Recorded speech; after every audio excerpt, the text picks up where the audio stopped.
Well, baby, I could pay you to a kiss from a rose on the street. Ooh. Now that your rose is in bloom. All right. Well, I was going to do that. Welcome, everybody. I always feel like I start with a hip-hop song, but I was watching Community and Kiss from a Rose came on, so I started with that one instead this week. Let me go to my squad real quick. What's up, Kobe? What's up, Patrick? Thank you for coming to the stream. I appreciate it. And hopefully we can get a good couple laughs at my squad, because, man, I had a rough week. So as of right now, just go over my squad as we let people join in and let the conversation get going. Man. I decided to transfer out Robbo and Son this week. I brought in... There was a hair on my computer. I had to fix that. All right, we good right here? We good right here. Yeah, so I sold Son and I sold Robbo, and I brought in Cancelo and I brought in Ziyech. That gave me a net loss of about 19 points this week. I lost 19 points. I ended up with 41. I think after DCL gets his bonus, it'll be 47. So it's not terrible. If I wouldn't have made any moves, I'd be sitting at like 66 right now. But unfortunately, I'm at 47. And Solid didn't play, so I have Lamptey coming off the bench with a -1. I look at my squad right now as we let the team develop. As I look at my squad, there was only two people that played well for me, really. I mean, Kane got a yellow card. He only had like one attempted assist. I don't think he had a shot, if I'm not mistaken. But really, I got bailed out by DCL. Simple and plain. DCL bailed out my squad. I mean, Chilwell came away with 7, which is awesome. But everyone else just 1, 1, 1, 2, 3, 2, 4. Oh, man. And Robbo and Son would have got me 19 more points. Now that my rose is in bloom. Oh, what a rough week. But it is what it is. I still feel good about it moving forward, because it still allows me to make some moves that I really want to do moving forward. But yeah, definitely gutting to see Robbo, because I think that was Liverpool's first clean sheet in like 7 matches. And I think as far as Robbo goes, I think it was his first double-digit return all season, and his first more than 6-point return. Let me fact check that real quick before I just go speaking out on a limb. I look at Robbo, and that was his first double-digit return since week 3, and his first more than 6-point return since week 5. Yeah, just absolutely unfortunate for me to drop those two, but it is what it is. Anyway, let's see how you guys did. Go back to my squad real quick. How'd you guys do this week? Did your transfers pay off? All right, I'm behind on comments. Let's see. What's up, Simon? Welcome to the stream. Appreciate you showing up. Appreciate all you guys showing up. D Production. D Production. I felt so bad. I saw that lineup. D Production says it's a weird weekend for him. He bought Castagna, or he had Castagna, but Castagna wasn't even on the bench. I felt so bad because everything I was reading was saying that Castagna was going to be back. And then when I saw the team sheet come out and he wasn't starting, I was gutted for you. And then I even look at, I saw that he wasn't even on the bench either. Were they just resting because his hammy was rough? Either way, I mean, honestly, that's probably a good thing that he didn't play, because they give up 3 goals. He would have gotten no attack. He would have gotten you a 1-pointer. So maybe your backup got you more, unless you had Lamptey like I did. But that is rough. I still like Castagna moving forward for the next 3 weeks, though, so that's positive. Let's see. Sana took out Son and Robertson too. We should start a club. Start a club. The I Drop Son and Robbo Club. I've dropped Son twice this week. Twice this season. In those 2 weeks, he's gotten a combined 34 points. The week after I dropped him, something crazy like that. Yeah. Sana, welcome to the club. That is very unfortunate. I mean, again, I still like the move for my squad personally, because I have 3.4 mil in the bank. I'll get into who I'm going to bring in with that later. But it allows me a lot of flexibility moving forward. But who would have thought that their first clean sheet in the Prem in 7 matches would be without Van Dijk, without Joe Gomez, without Trent, against Leicester, who have been playing pretty well. Jeez, man. All right. Brian's Ziyech and Kufal. Oh, I mean, yeah. I still like those moves for the long run. It's just so unfortunate that it happened. Oh, can we? I hate to say it because I dropped Robbo, but that cross was absolutely brilliant, man. Great finish by Jota, too, who is looking like an absolute steal at 6.4, even though he played well, I don't know. Yeah. Incredible cross. And it hurt my heart, man. Let's see. Patrick, you got 56 with 4 left. Whoa. Had Robbo, great DCL, and Fernandez. Dang. Patrick, great week, man. Great week with 4 to go. I'm assuming, who do you have for your last 4? Shea Adams, maybe. I'm just going through Wolverhampton, Southampton. Yeah, maybe Zaha. Anyway, that's still big numbers, man. Good week. So I still got 59 points. 59 even after dropping Son and Robbo is still quite the week. I know it's frustrating because you would have gotten a lot more points, but dang. Susek missed a sitter. I heard. I didn't get a chance to watch that match yet. I'm going to go back and watch the highlights after this stream. Just been so busy lately, but I heard, man. I heard. D-Production, can you comment MLS referees lately? First 90 got 2 weeks ago after red card without VAR even making foul. And this week, again, referee didn't know the rules during a penalty. I think Orlando's match again. I didn't watch I have to go rewatch that MLS match. I haven't had a time to really watch too many MLS matches. Just because most times, yeah. I haven't been able to watch. I'm sorry. I wish I should have. I should be watching, or at least watching the replays, but life's really getting on top of me right now. I've only been able to watch. I think I was only able to watch like 2 games as far as Prem goes this weekend. I was able to watch Spurs City and Liverpool Leicester. Those are the only 2 games I watched, like all the way through. Just been super busy lately. Which reminds me, I don't know if I'm going to be able to stream this week on Friday. I don't think I'm going to be able to stream, and I don't know if I'm going to be making a team video this week, but I will be back next week after that. But this week's going to be pretty hectic for me. But we'll see. Yeah, I don't know. All I know is that the MLS is, maybe, I don't know, they're doing MLS things. So on a bad game week for me too. I know I should have kept Robbo and Son. Took a -8 hit. Took a -8 to drop out Robbo and Son is very unfortunate. Very unfortunate. But that's how FPL goes sometimes, right? I keep looking at it as if, not like, I try not to look at it like hindsight, right? Because obviously if I was to go back in time, I would say Robbo and Son are gonna play well. Don't drop them, right? But the calculated moves that I made, I still feel my camera. Like the moves that I made, I feel were still good for my squad, and so I try not to live through. I try not to live by hindsight. You know what I mean? So I still like my moves. I still think it was well thought out. It's just super unfortunate, man. Kobe, 86. Kobe dropping 86 with Shea Adams. You're going to end up with a 90 points this week, Kobe. Kobe balling out, man. Kobe balling out. That's huge. Dang. 86? Well done. Well done, Kobe. Glad I kept Reece James in for this week. Yeah. Seriously. I know we talked about it with that triple Chelsea defense on Friday.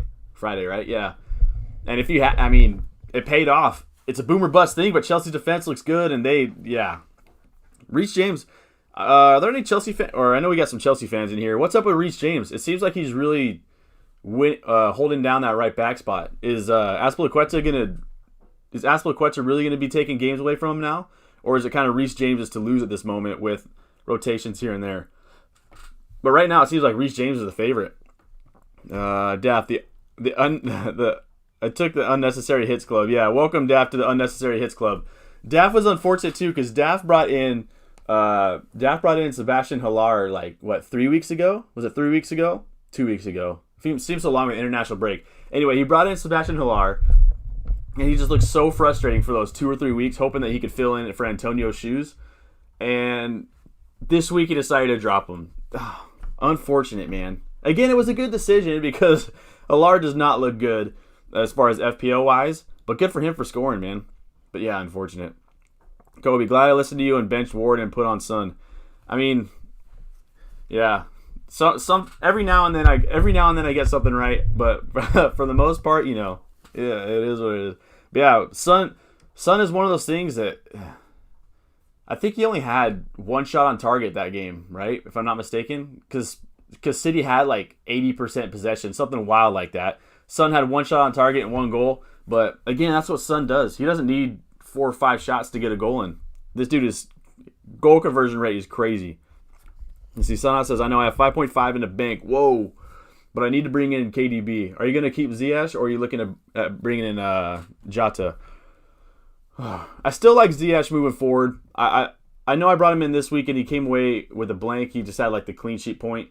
He's got Tottenham this week. He's got Leeds after that, Everton, Wolverhampton, West Ham, Arsenal. So he has a all right run of fixtures. Nothing to write home about. But I still like Ziyech moving forward. I still think he is going to be involved in a lot of what Chelsea do, and Chelsea can score by the dozen at this moment. So I still like him. But my thoughts right now as far as what I'm going to do is I'm going to go to assistant manager so it makes it easier. I'm going to get rid of James Rodriguez. I know he's playing Leeds next, and that is a bit of a tough call against a team that he should be able to score against or get an assist against. So maybe I hold off on a week.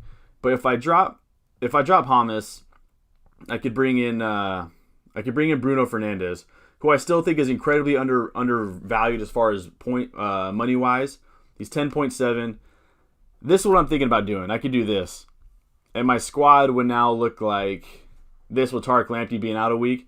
If I really was concerned about Tariq Lamptey, because I think he's only going to be out for 1 week with suspension, I'd probably drop him for Bellerin or maybe Cresswell, bringing those guys.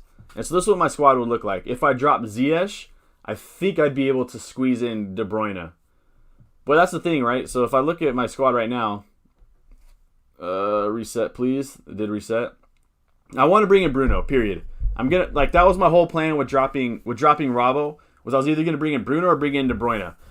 City's offense do not look that good, and while United's don't look that good either, Bruno is still putting up huge numbers. And if United score, Bruno's most likely at the center of it. And if he gets an assist or a goal, you can almost guarantee some bonus points. And along with that, as if you look at, I'll go right here. I'll go to Bruno Fernandes. If I look at their schedules for the next 5 weeks with Bruno and Salah, if you guys can see that, they work really well with each other, right? So next week, you can captain Salah at home to Brighton if he's back, and Bruno versus Southampton. So that's kind of a wash. Week after that, I would like to captain Bruno versus West Ham, and then while Bruno plays City, I can captain Salah versus Fulham, and then while Salah plays Tottenham, I can captain Bruno versus Sheffield. And so their fixtures go really well together, if you can see that. And so they're both, yeah, you can see that, yeah. So that's kind of why I want to bring in Bruno, other than the fact that he's balling out. It gives me really good captaincy options between just the two of them. And I still like Kane moving forward, and his fixtures are pretty tough outside of like Crystal Palace. So maybe I drop Kane, but he's playing so well. He has something like 24 returns already this season to 15 matches overall, all competitions included. So that's my plan right now, is dropping James Rodriguez. Now, he was definitely on my chopping block. Just the reason why I'm going to go into it just a little bit longer is just because he was on my chopping block before, because he's only had 1 assist since game week 5. And so I was definitely worrying. And I didn't get a chance to watch the match because it was at 4 o'clock in the morning today. But I did watch the highlights before the stream started. And he didn't really do much. He had 1 shot in like the 46th minute, ending the first half, that could have gone in. But other than that, he had some great passes to Digne that led to a goal, but it wasn't an assist for him. And so, although he has Leeds next, Burnley the next week after isn't really the best, because Burnley are pretty good defensively. But that's the thing, is I want to bring in Bruno or KDB. Last thing, I want to bring in Bruno or KDB. I don't know who to drop. I like Ziyech. I like Jack Grealish. I wouldn't be able to do it if I dropped Bamford. I still like DCL, and I still like Harry Kane. And so in order to do it, I would have to drop James or Grealish. James or Ziyech, really. And right now it's leaning towards James Rodriguez. Now, of course, I could drop Harry Kane and bring in Bruno Fernandes, and I could probably have Antonio as well, something like that. But that would cost me -4 to do so, and I don't know if I want to do that. All right, where are we at? I'm way behind. Will, what's up, man? Happy Sunday to you, too. Let's see. Happy Sunday to you, too. You brought Son back. Son, man. Son, dude. The Son has been... Son has been my biggest headache in all of FPL. It's almost to the point now where it's just, if you have them, just keep them, in my opinion. I mean, next week, I just looked at their fixtures, so I know who they should be playing. But next week they have Chelsea. Chelsea are looking really good defensively, but around his price range, I don't know if there's anybody better. Let me fix my screen. I don't know if there's anybody better for around his money, because you'd have to. It would cost you an extra 1.2 to bring in, or extra 1 mil to bring in Bruno Fernandes, extra mil to bring in Sterling or KDB. And if you want to drop, really the next viable option is probably Ziyech at 8.2. So around that 9.5, even strikers included, I don't know if there's a better asset than Son. So at this moment, maybe it's just a knee-jerk reaction, but happy Sunday to you, Will. Patrick, Shea Adams, Jimenez, Zaha, and McCarthy left. Whoa. You could be in for a big week, Patrick. Oh my gosh. I mean, you're already having a good week, but you might be receiving a big old green arrow. That's awesome, man. The defender saved a pen in the penalty shootout for Orlando. Oh, what? Can I Google that real quick? Do you guys care if I go out and just YouTube that real quick so I can watch it and go back and look at it in a minute? Or in kind of as we live stream it? If you say yes, I'll go and do it. If not, I'll just continue this FPL conversation. But I'm really curious about that Orlando penalty situation. Let's see. So I put Zuma on the bench too and brought in Mings. So I missed out on 10, 9, and 6 points this week. What a great bench boost that would have been. And Robbo is going to get 3 bonus points, yeah. Oh, that is rough, man. That is rough. That's the beauty of FPL, right? And that's partly why I don't like having good players on my bench, is for those headache purposes. I mean, I thought Tyrone Mings was going to play well, man. Brighton. Who would have thought that Brighton would have dropped 2 points or scored twice against them? Twice, or was it 3? Either way, man, that's just rough. Hopefully next week we bounce back and have a good one. Kobe, glad I made up the minus 16. I forgot you took such a huge hit. Oh, those weeks where the hits pay off, man. Those are the weeks that are just beautiful. All right, I'm going to go look at the MLS Orlando shootout real quick. Give me a second. Should I sing some Seal, Kissed by a Rose, or should I switch it up to some hip hop? Where are we at? That one's 22 minutes long. I ain't watching that. 7 minutes long. No, it's not the penalty shootout, right? We're not talking about the penalty shootout? Let me see. Now that your rose is in bloom. Oh, my camera. Where are we at? The defender saved a pen in the penalty shootout. That was against LAFC too, my own hometown. Hometown got the L, huh? Dang, these YouTube ads really getting to me.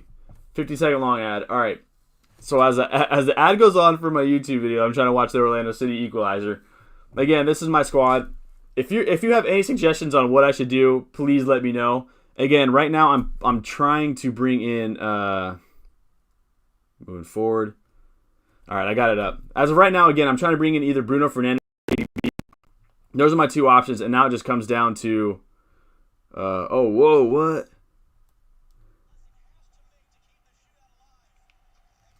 Oh, man. What the heck just happened? A goal in the 90th minute, too? Let me see what happened. Dang. Matinho with a goal in the 90th minute. All right, I'm watching the Orlando LAFC quarterfinal match, MLS Cup. Great header, man. Great header.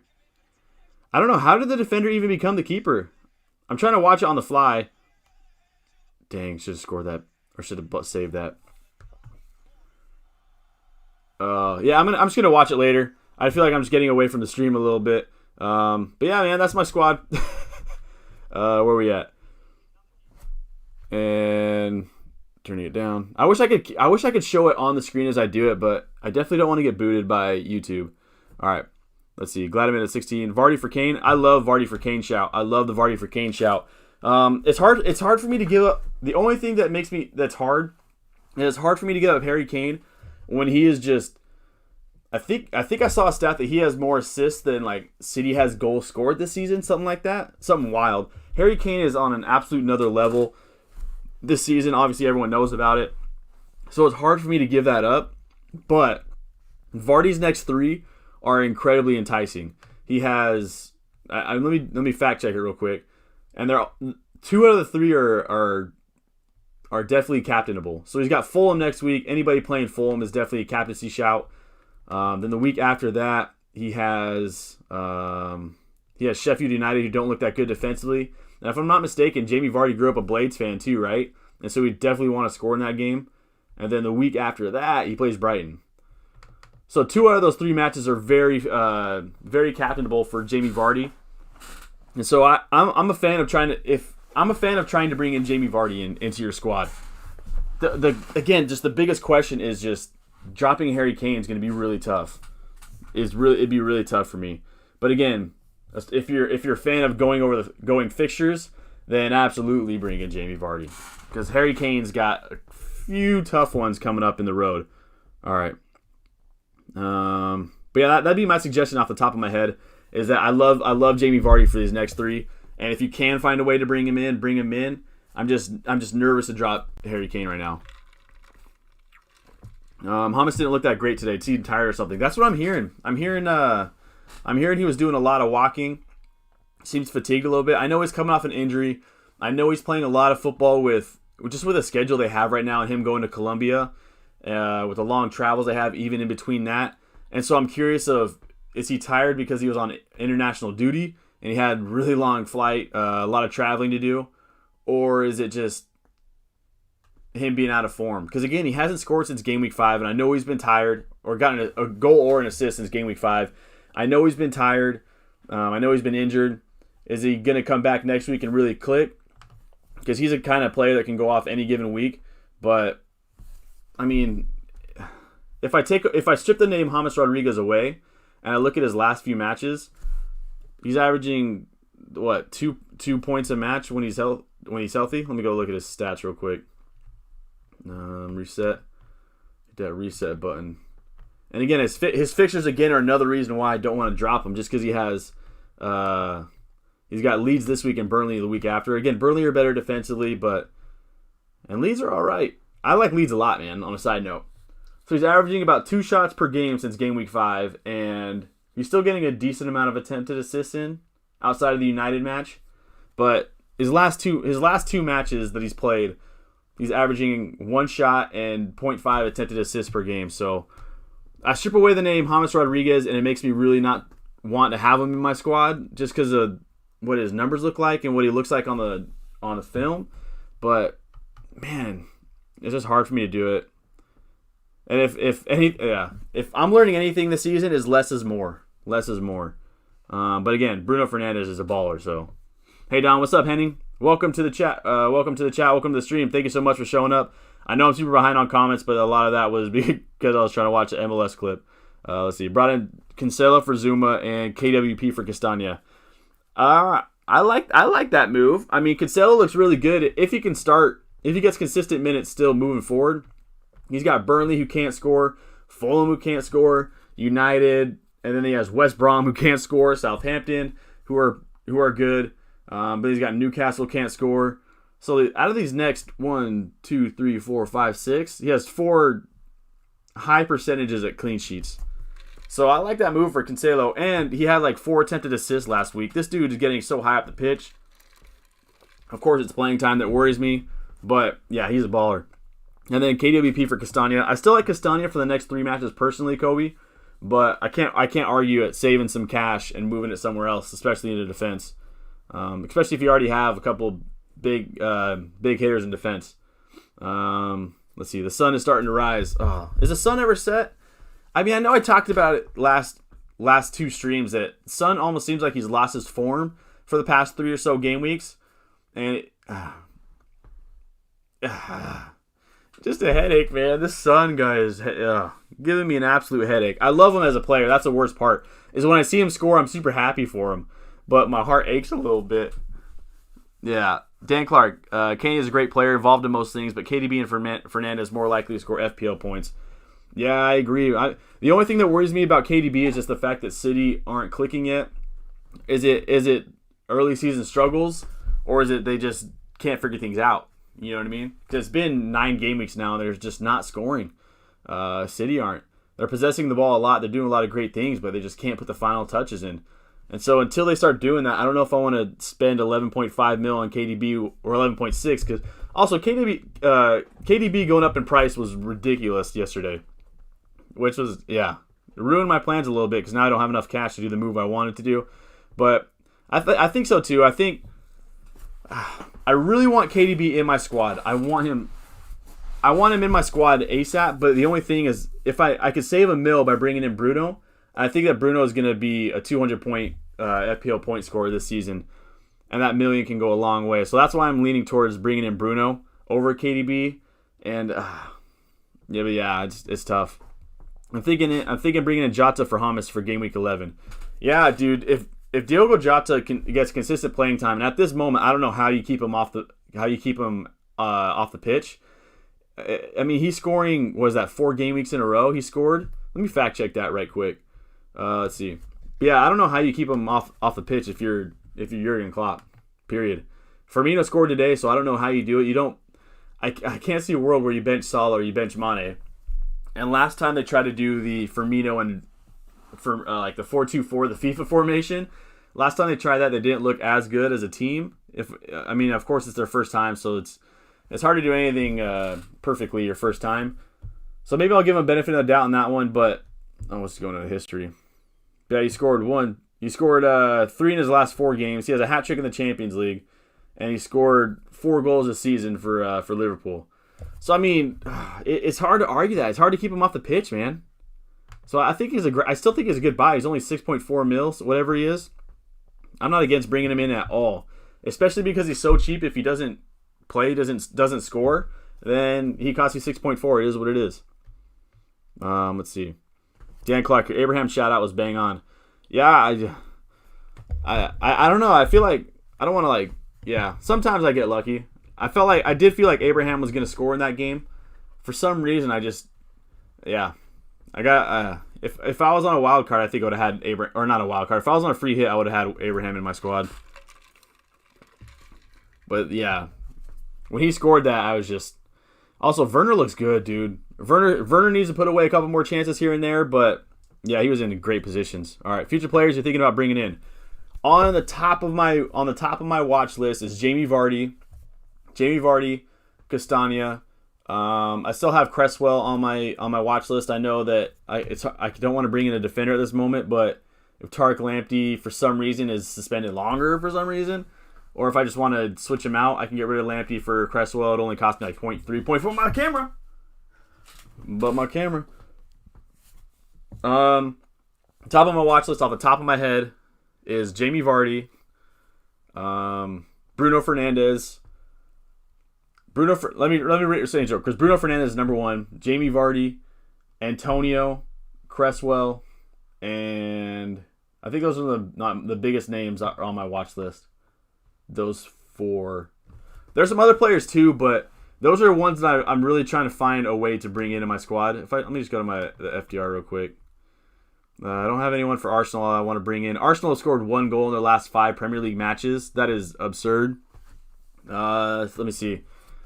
I already have anyone on any updates on Ross Barkley, by the way? I haven't seen anything about him. Brighton, Burnley, no. Chelsea. I already have my Chelsea. Obviously, Christian Pulisic always going to be up. But yeah, that's probably the top of my... I need to go back to my squad. If I pay my bills, I'm good. Yeah, that's the top of my watch list right now. I feel like I'm missing somebody big, but that's it right now. Anyway, what's up, Eric? Did I skip Eric's comment? I think I skipped Eric's comment, didn't I? Oh, Thomas brought it up. Oh. Yeah, what's up, Eric? How'd you do this week, man? Thank you for coming back to the stream once again. Let's see. I'm glad we captained DCL. If I didn't captain DCL, my week would have been terrible. Let's see. If he would have gotten 13 points still, but ZS was my backup, he would have gotten me 6 instead of 26, or yeah, a huge difference. Jack Grealish was also up on the tables, but I think I would have gotten Chilwell over Grealish. But yeah, dude, without DCL coming as my captain, he has half my points right now. Over half my points. Over half my points DCL has. I'm to say I'm happy that he scored twice was an understatement. Oh, so now I'm gonna bring in KDB for Hamas, and I don't know whether to take a -4 to bring in Vardy or Jota. I will have to bring back Salah in Game Week 11. Yeah, that's a tough one. That's a tough one. I don't know. I don't know who I'd rather bring in more. It all depend on my squad shape and who I have. Again, I would like to bring in Jota if I had the flexibility and the freedom to do so.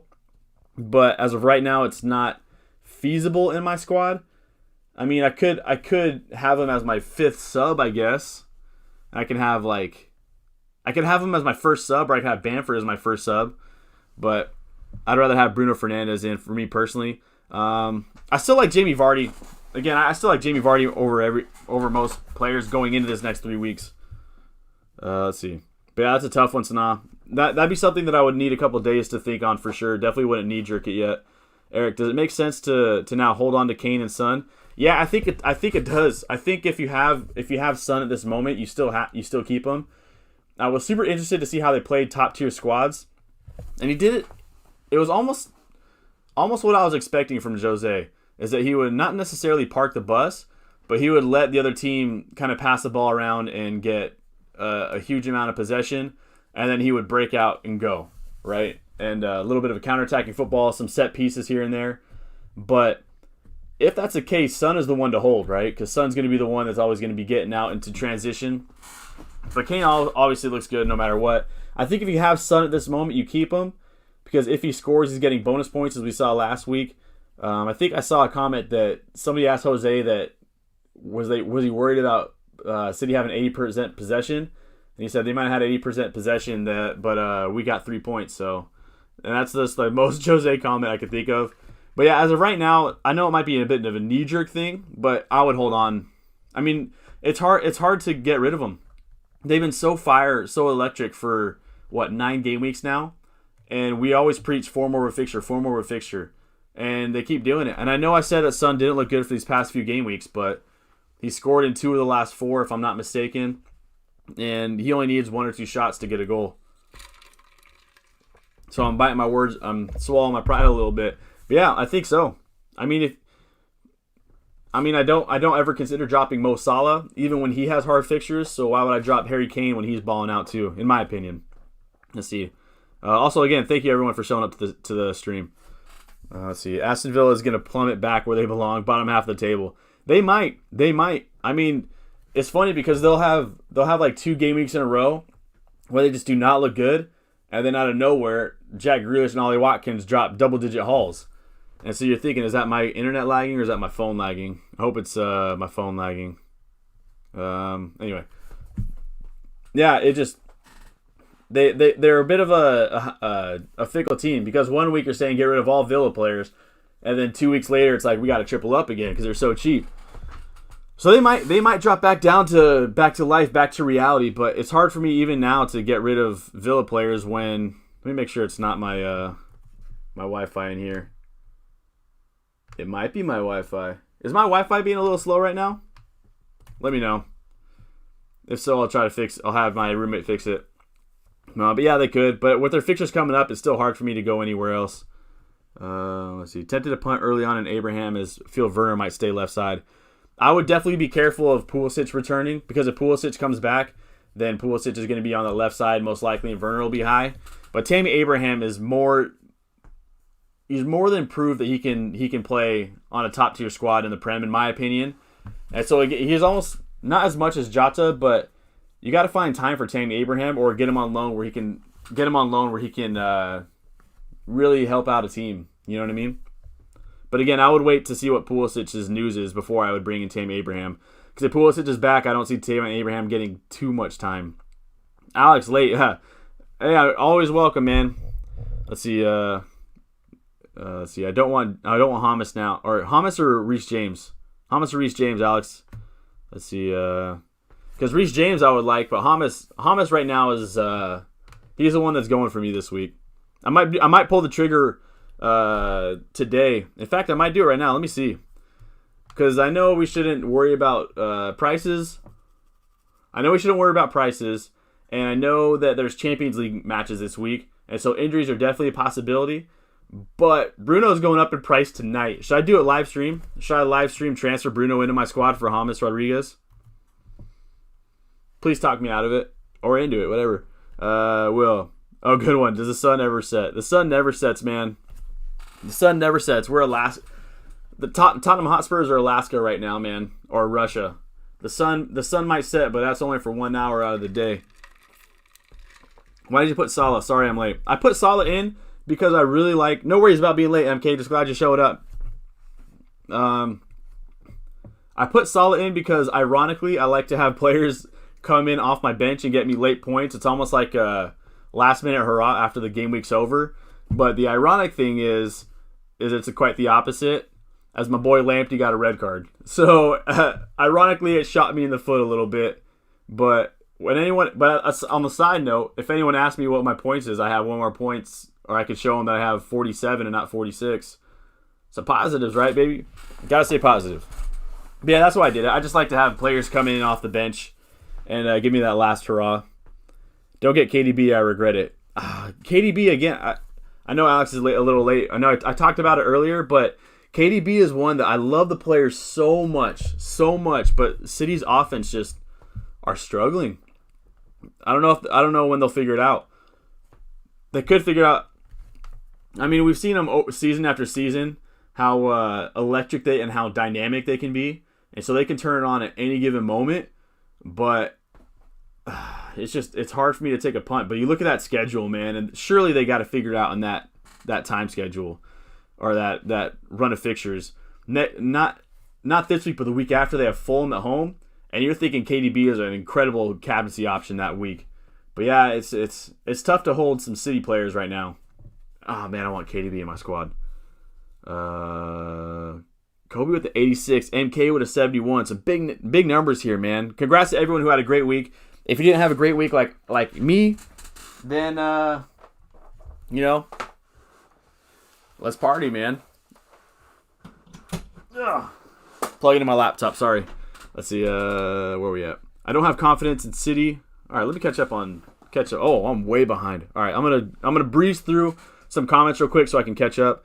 I don't have confidence in City and KDB. I think I should have went with that. Bruno's solid though. I still love City in the future, but I agree. A lot of people are form over fixture, but fixtures are important. Let's see. I underestimated Jota.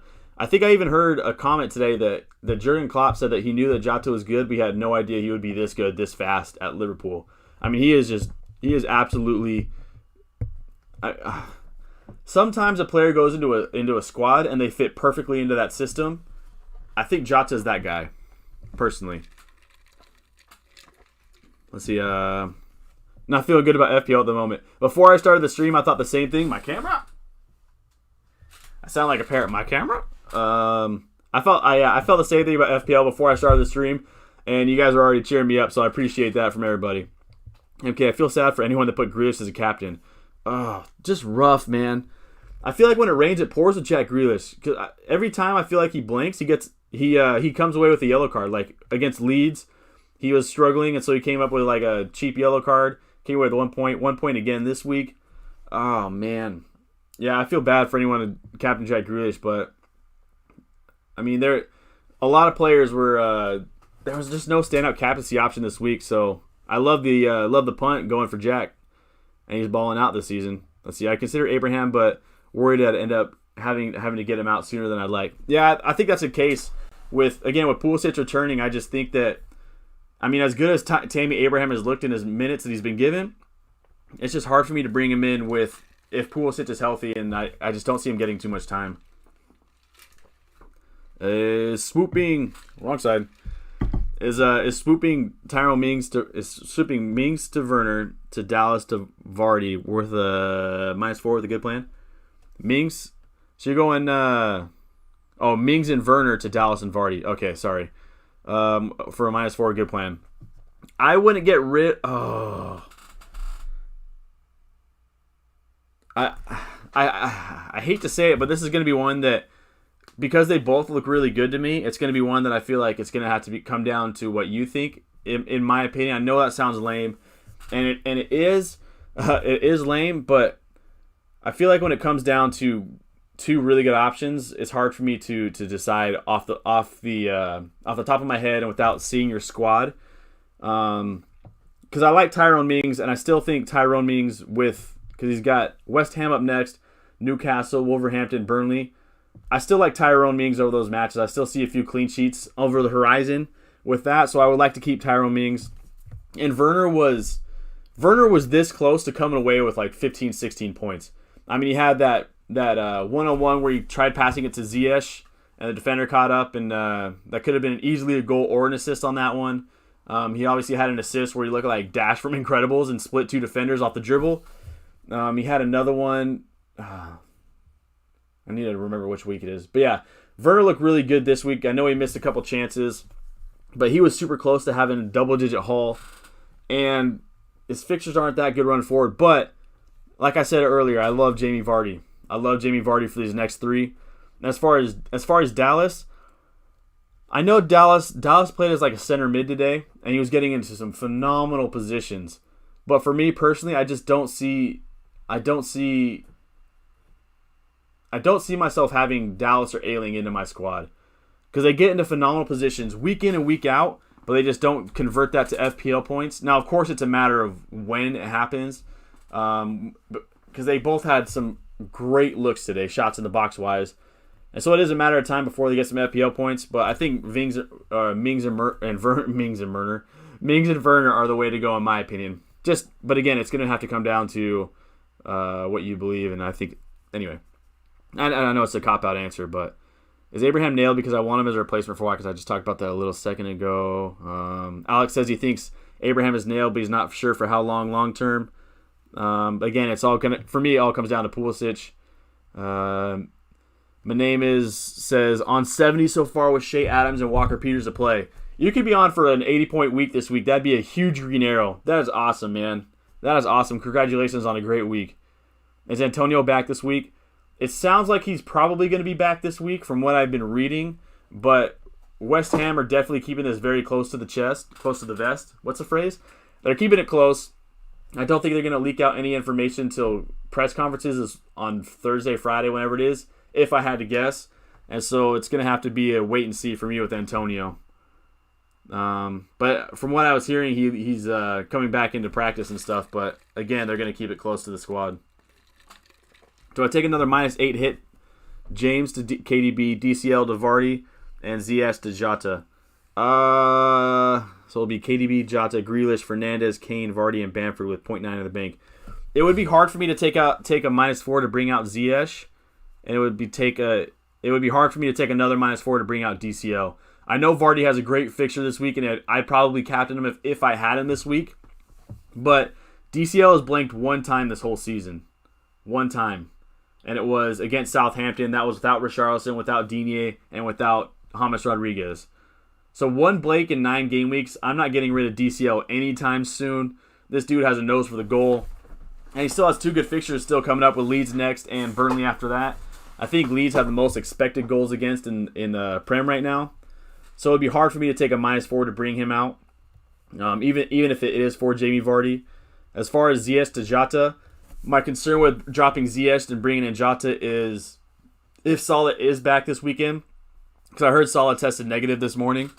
If Salah is back, I don't know if Jota is going to get consistent time as far as like 90 minutes wise. He might get like 20 minutes off the bench, 40 minutes off the bench. He might start. That's too much of an uncertainty for me to really drop Ziyech, who is a for sure starter. And as far as, but I know, again, James has a great fixture this week. And I think you have enough money that you'd probably be able to get away with bringing James to KDB. And so, if in my opinion, I don't know if that hit would be worth it. But again, if that's what you feel is best for your squad, run it. Because sometimes on paper things don't look that good, and then it absolutely pays off. Having a decent week, but definitely trying to stay humble with the way my season has been going so far, my friend. Yeah, it looks like Green Arrow. Hey, that's how they say to do it, right? Always keep an even kill with you. Whether in win or loss, you always got to stay humble and always got to continue learning from your rights and your wrongs. So with the Green Arrow, yeah. I mean, that's just the case in everything, right? That's a life lesson. When things go well, when things don't go well, keep that same edge to you and keep learning and keep growing and keep improving. But also, congrats on the Green Arrow, Eric. That is awesome. That is awesome, Eric. Also, Eric, what do you think about Eric? Yeah. What do you think about me bringing in Bruno right now, Eric? Right now, like on the stream right now. I flopped this FPL my first time. Yeah, I mean, this is my second season in FPL MK, and so I'm flopping harder than I did last season. Last season was my first season, and I had a terrible start, and then I started clicking as time got on and things started to make sense. I think I had a horrible start to the season, but I'm really starting to catch up. So I think my biggest takeaways from FPL, as far as like lessons I've learned, are try not to think too hard and do as much. Try not to think too hard and really try to dive into form on how squads do, how players do, and who they got coming up next. My opinion. But yeah, I mean, life's all about improving, right? Getting better. Let's get better together, man. Kobe says, "Does Kufal get bonus points?" I don't know. It's already been updated. You can check right now with Kufal. Let's see. I got 70. Moldy, welcome, Moldy. Welcome to the chat. Welcome to the stream. I got 72 points on McCarthy to play tomorrow. Ailing with 6 on the bench, as preferred to Lamptey. Very solid for a week for me this week. I mean, I think I saw FPL Tips, Harry, FPL Tips with a Z. Check out his YouTube if you haven't. He's a great YouTuber. He's super close to 1,000 subscribers. Very intelligent, has a lot of experience. Check him out. But he was saying today on Twitter that a lot of people have benched Dallas and Ailing this week and started Tarek Lamptey instead. But that was the right move. You know what I mean? Like, of course, Arsenal haven't scored for 4 game weeks now. But it's still hard for me to bet against a team with Aubameyang on it, regardless of his form. And a team of that capability. And with Lamptey going against Villa, I still think Lamptey was the best call. So that's just a hindsight one. It's unfortunate, but still 72 points with McCarthy to play. That's huge. That's a huge week. Congratulations. That's awesome. Let's see, MK. I didn't know transfers cost points, so I have like minus 50 in points total. Oh no, that is tough, my friend. That is rough. You learned the hard way that you only get 1 or 2 transfers a week, depending.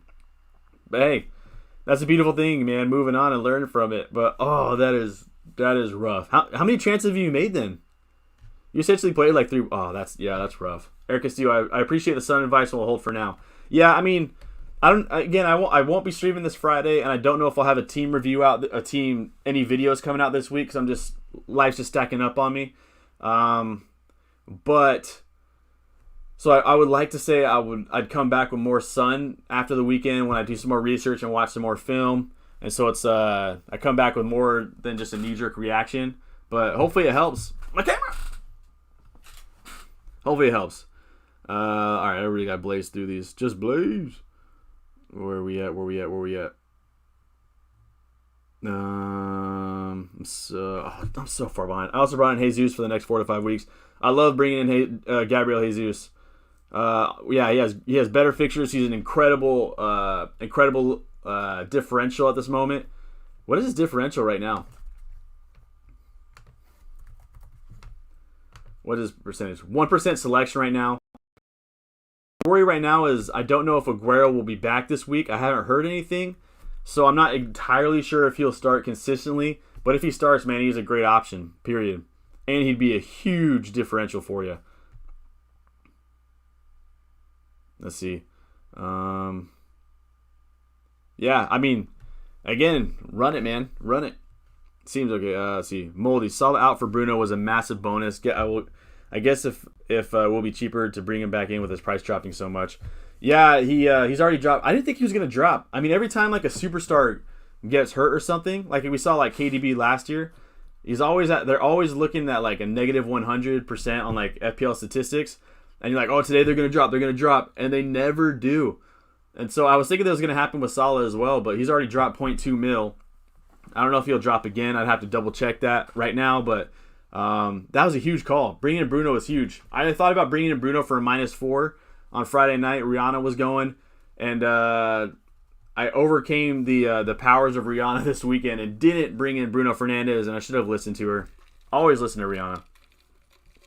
That would have been huge. I didn't know who I was gonna drop though. That was my biggest worry. But that's a huge call. Even if you bring in Salah this week, I mean, that still was 11 points, 12 points, 11 points by Bruno. That definitely paid off, man. Instead of benching him like I did, and I brought in, you brought in Bruno for 11 points. I started Tarek Lamptey for -1. That's a 12-point swing. Also, if you captain him, man, 24-point swing on the retake alone. I have both Rashford and Bruno. I still might keep them for next week. City haven't impressed me. They lack a killer instinct in the league. Yeah, I agree. I'm not rushing to bring in any City asset this week. I might try to bring in KDB just because, surely off of his name, really. But yeah, City have not impressed me either. My worry with Rashford is I don't know how well I just worry about Rashford myself. But again, Rashford's one of those guys that can any week drop a brace and come away with some big points. And I don't know what his percentage is right now, but I still feel like he's a differential. Plus, Magnus Carlsen has him on his squad, and he is a genius, a literal genius. So, yeah, man, I like that move. And yeah, I agree. City have just not impressed me either. Bruno's worth it. I think so too. I don't know why I haven't had Bruno so far to start the season, but I gotta keep him in, man. I gotta get him in. But Bruno is captain, so I bagged 22 points. Huge, MK. Huge. 22 points from your captain. That's awesome. Controller player is going to wild card this week. Who's going to be in your wild card squad? I'm super curious of your first. Who are the players that are no brainers going to be in your squad? That's what I would like to know. No, what if Bruno gets injured midweek? I know, that's my worry. My worry is if Bruno gets injured midweek, what do I do? Because then it would cost me -4 just to get Hamas back. Or -4 to bring in, or another, yeah. I know, especially with so much COVID going down right now too. I know, but the point one is not that much cash, and it should not be a factor in me bringing him in right now. But for some reason, man, I'm so broke. I just that point one sounds like a lot to me. But I agree. I think I'm gonna wait on it. I think I'm going to wait on bringing in Bruno, but my mind's telling me no. But my body is telling me yes. After this chat after we end the stream, it's going to be very, It's going to be very, I don't know what I'm going to do. Because I might watch Wonder Woman tonight, so that is an incredible movie. And if I watch Wonder Woman and I have FPL open, I might just bring in Bruno. Let's see, I've had Bruno since Gameweek 3. I wish. I should have brought him in. I should have listened to FPL Ibracadabra, man. He's so undervalued at 10.5.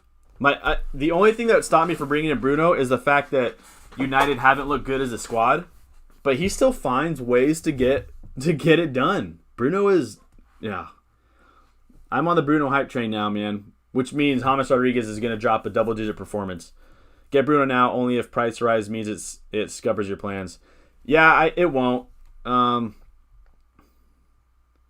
like if I do it right now, and that's the other thing that is just why I'm being so stupid right now is if I drop James Rodriguez and I bring in Bruno Fernandes, I would still have 0.4 in the bank. And I know it really means nothing because like future moves that I would like to do is maybe dropping Bamford for Antonio, and Antonio is only 0.2 cheaper, so I would still have enough cash for him if I drops.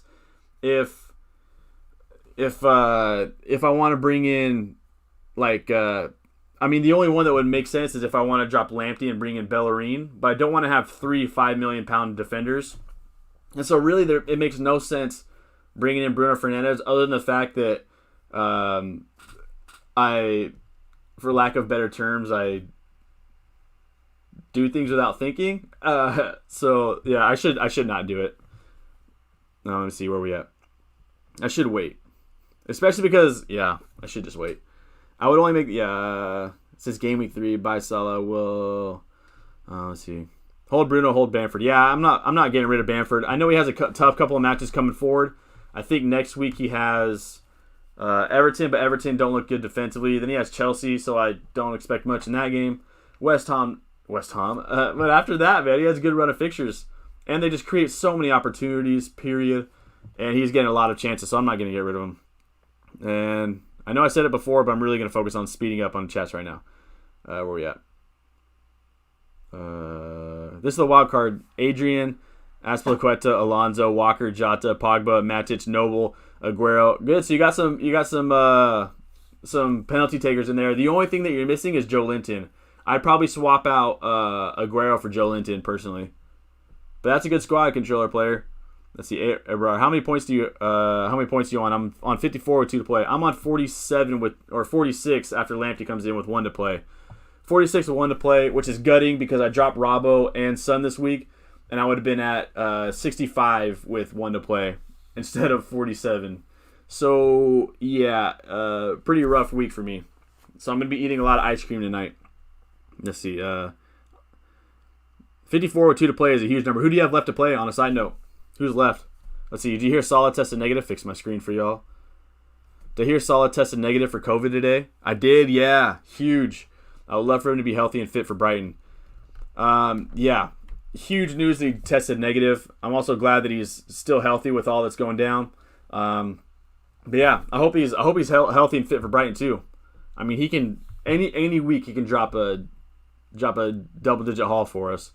I know Brighton are pretty good defensively, but I'm always putting my money on Mo Salah.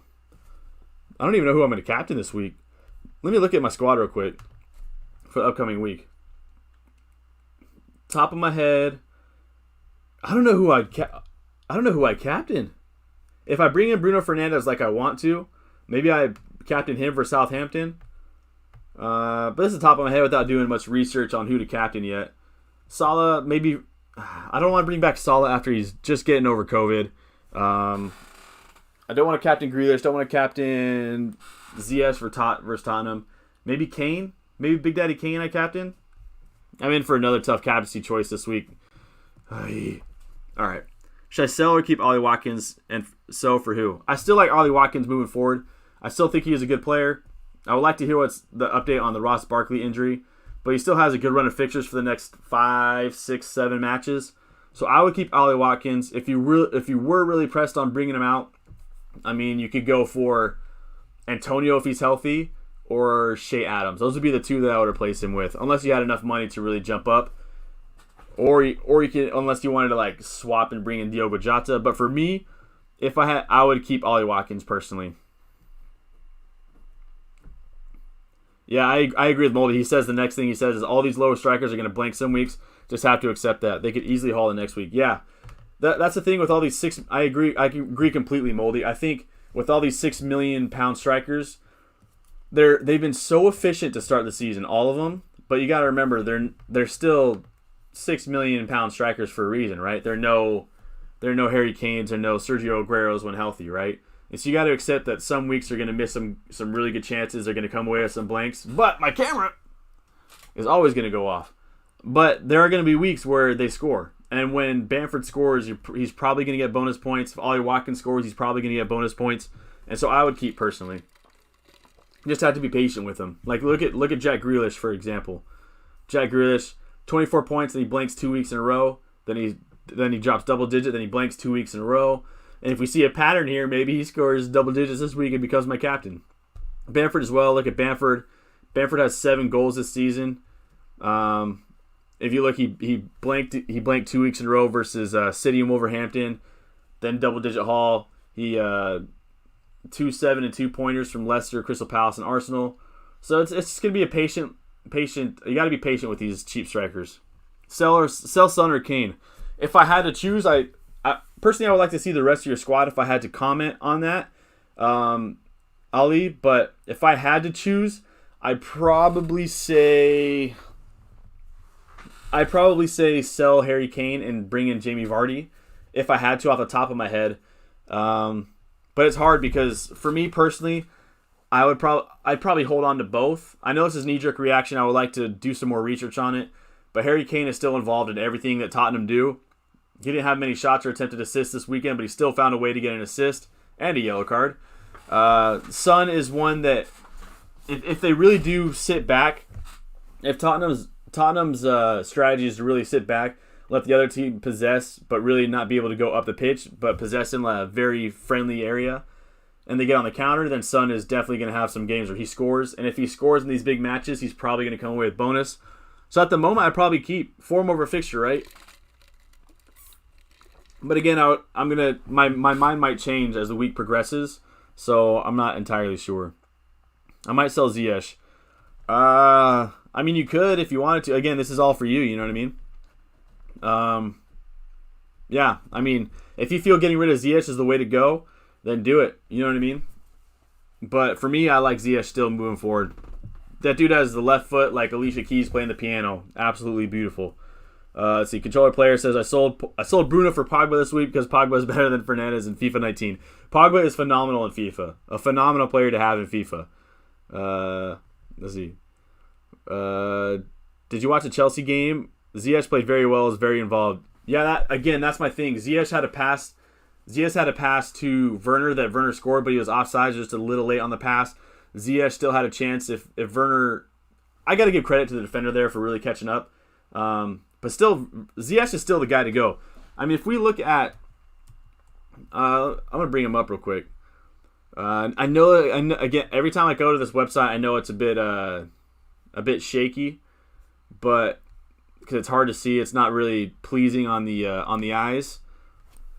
So if we go to non-penalty expected goals or assists per 90, I think Ziyech is in 10th place. He's at 0.65.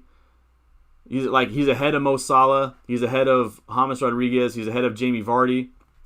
Ziyech is. If you go to shot creation per 90, which is a stat that I like when going with these midfielders, if we go to shot creation actions per 90, he is in second place, only behind Kevin De Bruyne.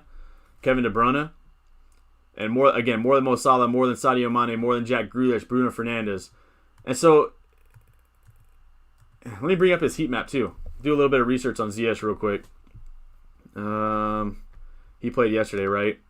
So if I go to this Chelsea match, I go to lineups, Chelsea, Hakim Ziyech. His heat map still looks decent. His heat map still looks decent. He gets all over the pitch. I still like Ziyech moving forward. I know he blanked this week, but I still like it. I still like him. I'm going to go back and rewatch the highlights again this week. But I still like Ziyech moving forward. He's still going to be involved on everything. He's on set pieces, corners. And I really like that combination between him and Reece James on the right side. Let's see. Can you look at my squad and see possibly the next move to Martial? But I always forget what your team name is. I'm down to look at that, Alex. Just let me know what your team name is real quick. I don't know why I always forget it. But I'll always be down to help look at your squad. Of course, he just says it there. 99 problems, but click ain't one. Okay, let's see. Doing my squad, see possibly next move. Martial, thinking Martial to Vardy, but got to get Gerrard out. Still, and you have 4 mil in the bank. 4 mil in the bank. I would 100% get rid of Martial. I love bringing in Jamie Vardy. I think that's a great move for these next 3 matches. That would give you, how much is Martial now? 8.6. It would cost about 2 mil. You still have about 2 mil left. James Rodriguez you could get rid of for maybe Jack Grealish. I don't know. Maybe keep. For me personally, I would take the one move and take out Martial and bring in Jamie Vardy. As far as James, I would leave him in for one more week. I know that sounds lame. You could bring in Jack Grealish if you wanted, but I don't know if you have enough money to really upgrade to. Yeah, you wouldn't have enough money to upgrade James Rodriguez to somebody phenomenal in midfield unless you want to bring back Son, but I don't know if you have enough money to bring back Son. I still like Ollie Watkins, DCL, Bruno, KDB, Ziyech, Chilwell, maybe Keane. I'd get rid of Keane too. That's just me personally. Martial would be first to go. Get him out for Jamie Vardy. After that, maybe drop Keane down to I don't know, Kyle Walker-Peters or something.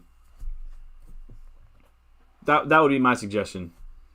I was going to bank 2 transfers and get Zuma out. Oh, that's your next comment. I was going to bank 2 transfers and get Zuma out and Werner in, but not sure how. Yeah, I mean, I still like Werner moving forward. I still think he's a really good option. But I like Jamie Vardy more in these next 3 matches. If I had to bring in one, if I had either of them, like if I had Werner, I wouldn't drop him for Jamie Vardy. I would keep. But if I needed to make a move, I would drop Martial and bring in Jamie Vardy. 100%. As far as Zuma, I still think you can keep him for another week or so. I still think Chelsea's defense looks really good. Doubling up isn't my biggest worry because there's not many. Oh, he's got Tottenham, but then he's got Leeds. Yeah, maybe get rid of him. But I wouldn't do a -4 to get rid of Zuma. Yeah, I wouldn't do a -4. Yeah, I would get rid of Martial and bring in Jamie Vardy. Let's see. But on another week, it could have easily been 2 assists. Patience is the key for 100%. Patience is so key in this game. Moldy, you're dropping dimes today. As far as, like, if I would have been patient with Son in the beginning of the season, instead of getting him out after one bad game, that would have saved me, like, 30, 40 points before I brought him back in. If I would have been patient with Danny Ings, if I would have been patient with, like, last week with... I was patient for a long time for Robbo. But, yeah, patience is key. Because, again, any given week, like Mo Salah, the year he dropped 300 points, or whatever it was, he still had weeks where he blanked. Like even this season, he pretty much blanked 2 weeks in a row with Chelsea and Arsenal. He did have an assist, but he had 3 points and 5 points in those 2 matches. And so every week you're gonna have to be patient. No one's ever gonna score every single week, and so you just have to make sure that you. But again, the hard part is being able to know when to drop and when to be patient, and that's something you're going to have to figure out as an FPL manager. Something I'm still trying to figure out myself. Pogba is better than Bruno because he is on pens. If you check it out, because I sold Bruno for Pogba. Yeah, Bruno, yeah. What's up with Pogba, by the way? I know he wasn't even on the team sheet today, right? Let's see. Yesterday. Every player blanks now and then. It wasn't like Ziyech was going to get double-digit hauls week in and week out. I 100% agree. 100% agree. I'm gonna hold Ziyech and sell Grealish. Ooh, that's a daring call. I still like Jack Grealish moving forward myself, MK. But again, if that's what you feel is best, do it. Do it. DCL most set player for me this season. At his price, what he's been able to perform, yeah, he is going nowhere. I think even when his fixtures flip and it gets tough, I still don't see myself getting rid of DCL. I mean, I'll keep an eye on him, of course, but yeah, absolutely. Chelsea is playing Tottenham at home.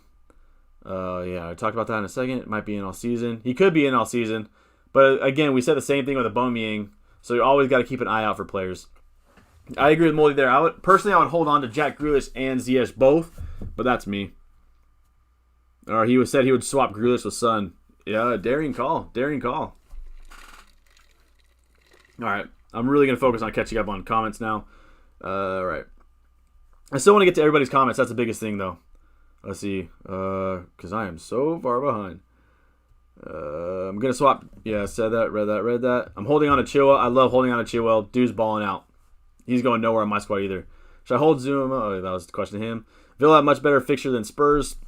Stick with Grealish. I think so, too. Eric Casillo says, about Bruno, my friend, I love the player, but as a United supporter, we struggle so much against West Brom, who are newly promoted. My camera. Newly promoted team and fighting to avoid relegation. Tough decision due to form. I agree, but I got to give credit to West Brom on a side note. West Brom played United and Tottenham very well these last 2 matches. So all credit to West Brom, in my opinion, for really, really showing out. And I think Bruno was unlucky to come away with only 11 points from the highlights that I saw. I love Bruno, man, especially as an FPL asset. I personally would keep Zuma. I don't rate City at the moment. Yeah, City are frustrating to watch. I think Chelsea is solid defensively. Mendy is a game changer. Yeah, you look at the games that Mendy has played for Chelsea versus without Mendy, night and day. Night and day. I think it was poor finishing rather than a bad performance. Martial and Rashford could have easily scored. Yeah, I mean, Bruno created six attempts that. Six chances created, I think, this week, if I'm not mistaken. And, yeah, Bruno could have easily came away with 16, 17 points. Let me check Aston Villa's fixture to see if I should hold Grealish. I'll show you real quick. I don't know, you probably already looked it up. But this is their run of fixtures for the next 6 matches. West Ham, Newcastle, Wolverhampton, Burnley, West Brom, Crystal Palace. Really good run of fixtures. Sell Kane or Son. I think I talked about that. I think I was just behind on comments when I read this. But I would keep both. Could Richarlison be a good option? Thanks for your content. Thank you so much. I think I wasn't able to watch the match this morning because it was at 4 o'clock in the morning. But Yes, Richarlison is a really good option. He is an incredible differential because he was suspended for so long. But from what I was able to see today, he should have come away with the goal. He had a shot in the box where he was try to curl it to the side of the keeper, put it side netting, but keeper made a good save. Credit to him. I still think Richarlison is an absolute weapon, especially at his price. I personally, I'd probably go for DCL myself, but I'm not against going Richarlison at all. I think he is a really good option. Really good option. And he's on penalties too, I believe. So, yeah. He looked really good today. He looked really good in that first half. Average score this week? I don't know. I don't know what the average score is this week. I would guess around 47. I think 47. Yeah, Captain Bruno. Good point. Under Ole, we're just so inconsistent all around. It's just so hard to predict anyone else performing outside of Bruno for FPL. Yeah, that's why I want it. That's why I like Bruno, because Rashford is pretty unpredictable. He can go off one week. He scores a hat trick off the bench in the Champions League, and then he blanks for a couple weeks in a row in FPL. But as far as FPL goes, dude, yeah, Bruno is just a dog, man. He is a beast. On a side note, how did Alex Telles look? Did he look any good? People getting Rashford this season based off of his off-the-field activities more than what he's doing on it. Shout out to Rashford what he's doing off the field, man. I don't know if I've heard of such a young athlete doing so good for his community. You know what I mean? Like LeBron James has created a school for his hometown in Akron, which is phenomenal. But he was 30 years old when I don't want to discredit it. But all I'm saying is what Rashford's able to do off the field right now is just absolutely beautiful. Shout out to him. United away from home have been scoring goals, 3 at Brighton, Everton, and 4 at Newcastle. Yeah, United away from home and balling out. I mean, I think most of Bruno Fernandes's hauls have been away from home until this week. Yeah, United look really good away. I'm speeding through these around. Very tough decision this week. Either Hamas to KDB, so I have Bruno, Grealish, KDB, and Ziyech, or Bamford to Vardy and have DCL, Vardy, and Kane up front.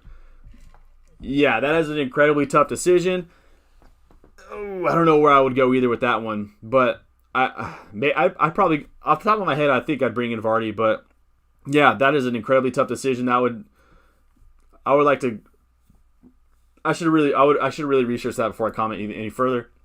But yeah, that is a very tough decision to make. Either way, I think they're both really good options. So you can have worse headaches in FPL than bringing in those two. Alex, I would have got Bruno at the start, but United missed first fixture. Yeah, I think that's the same thing with KDB, as a lot of people would have had him from the get-go. But that first fixture, if we had to go back in time, I would just keep him and say whatever. I'll have him in for Game Week 2. We need to give the beautiful Gal Gadot a shout out. Yeah, man. A phenomenal act. She is so phenomenal as Wonder Woman. For me, Wonder Woman has got to be, outside of like post Dark Knight, that's got to be the best DC movie off the top of my head, and got to be up there like top five superhero movies since Dark Knight. Man, Gal Gadot, yeah, shout out her one time. Yeah, except for that Imagine video. If you could just erase the Imagine All the People video, Gal Gadot is awesome. Just get rid of that. Yeah. What's my overall rank? It's at like 2.8 million right now. 2.8 mil. So definitely not a good start to the season for me. But I'm really hoping to get some huge green arrows here in the future. Why do they test Salah so many times? Money and sports. They're always going to get tested a ton. I should say just sports, because it's going to be the same thing with anybody like actors and politicians and stuff, but that's always going to be the case when you're that big of a name, I guess. You're good. You can come in. As long as you bring me some food.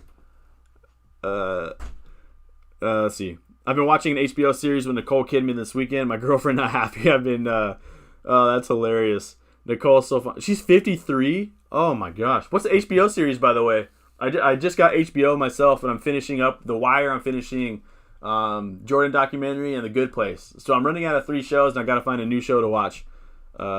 53, yeah, she fine, man. Shout out Halle Berry, too, one time. I have 43 points this week and have Zaha and Kilman left to play.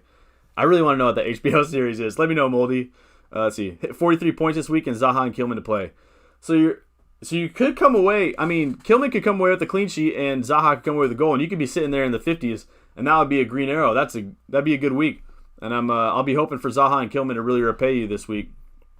Still 43 after a week like this. Like if you don't have a couple of big names, 43 in my opinion is still good if you don't have like the Brunos and the DCLs. DCL captain versus Leeds is a great shout. I think so too, man. I think so too. At the top of my head, without doing too much research on Leeds defensively, Leeds give up a lot of goals.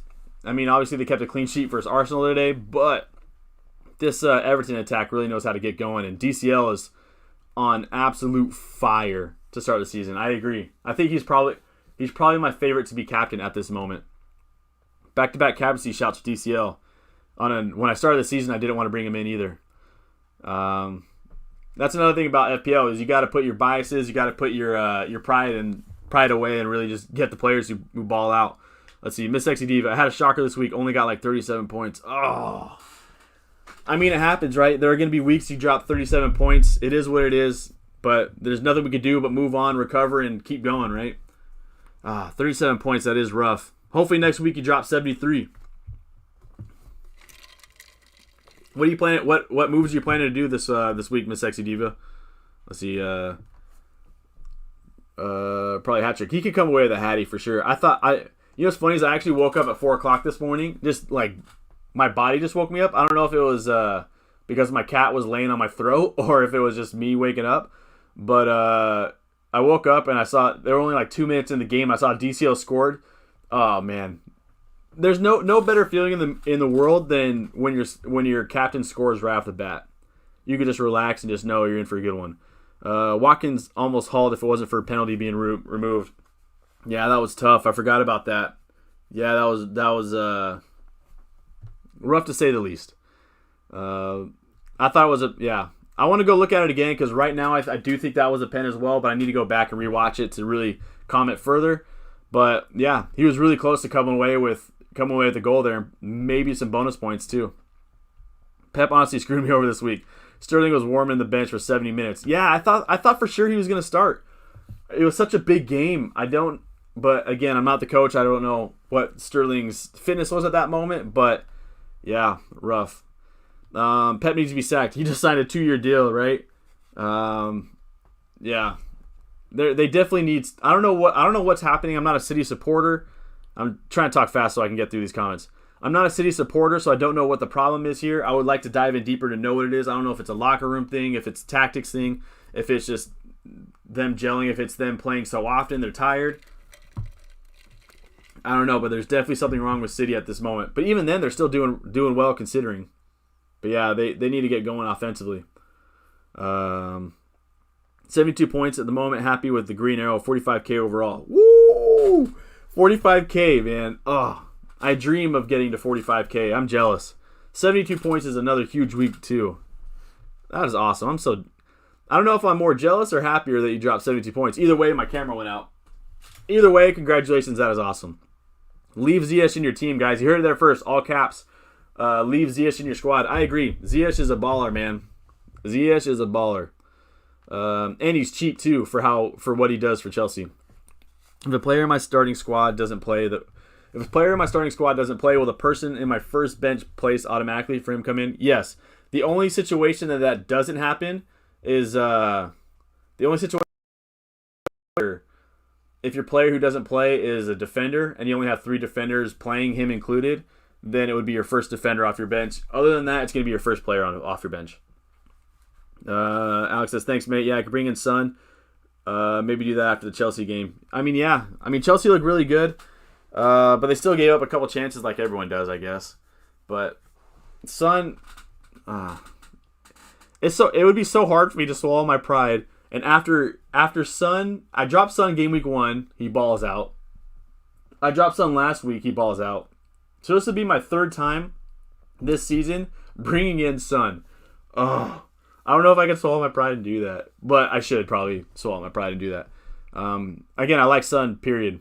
I like Zuma. It's just if we're going to get Werner. Yeah, if you're going to get Werner, I would drop Zuma, 100%.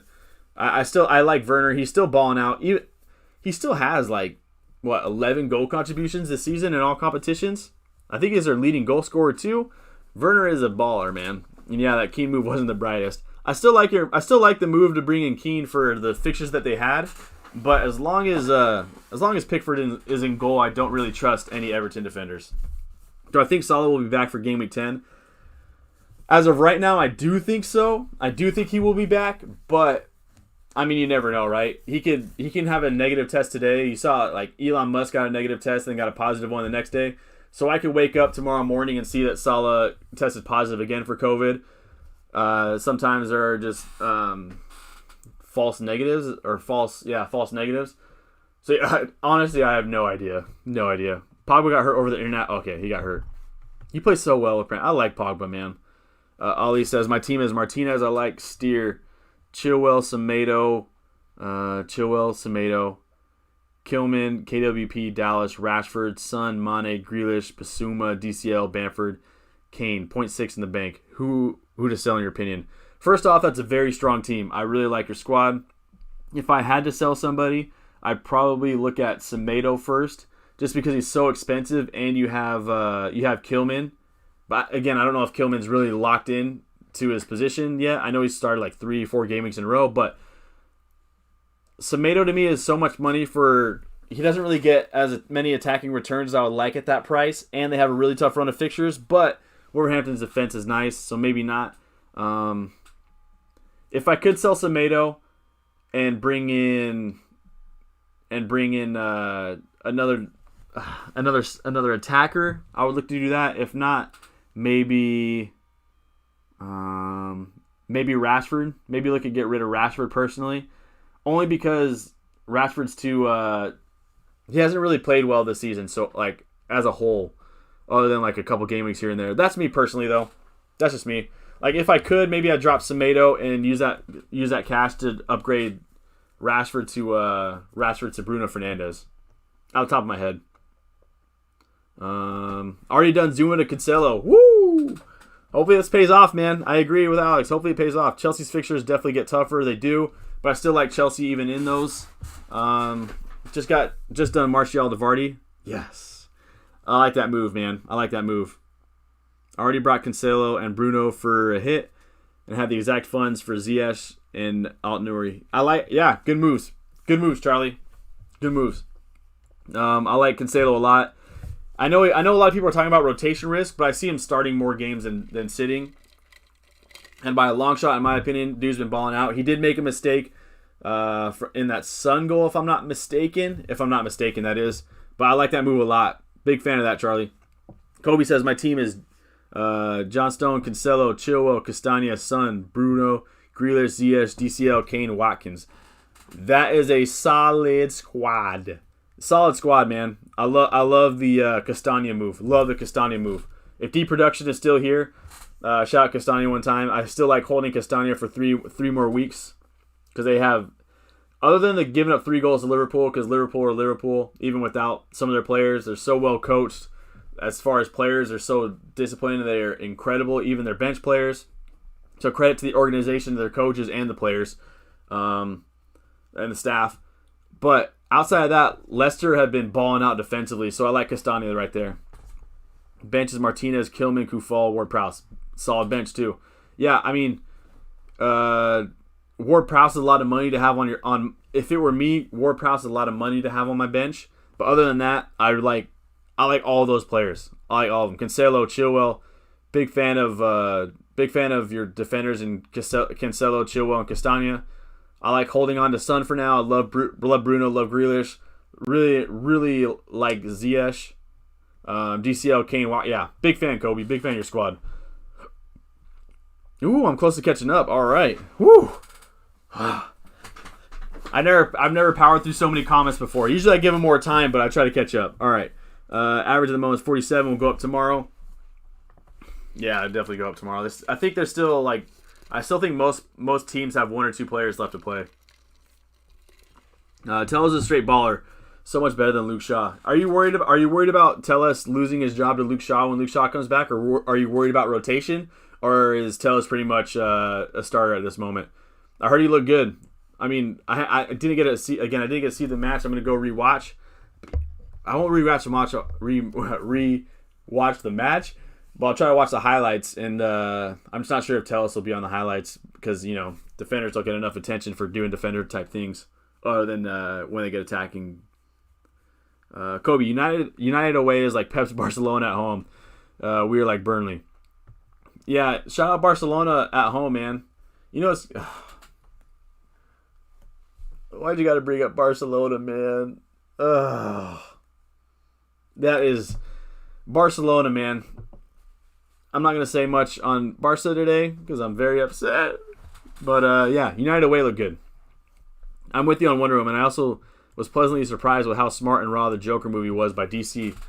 I hate to admit it, but I haven't seen the Joker movie yet. Every time I go to watch it, I'll have it queued, and when I get home from work or something, I'll start watching it, and then life distracts me or something happens and I don't end up watching it, and I think I've only gotten like 3 minutes into the film.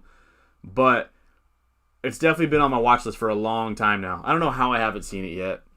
But I heard it was really good, man. I heard Joaquin Phoenix did really well as a Joker.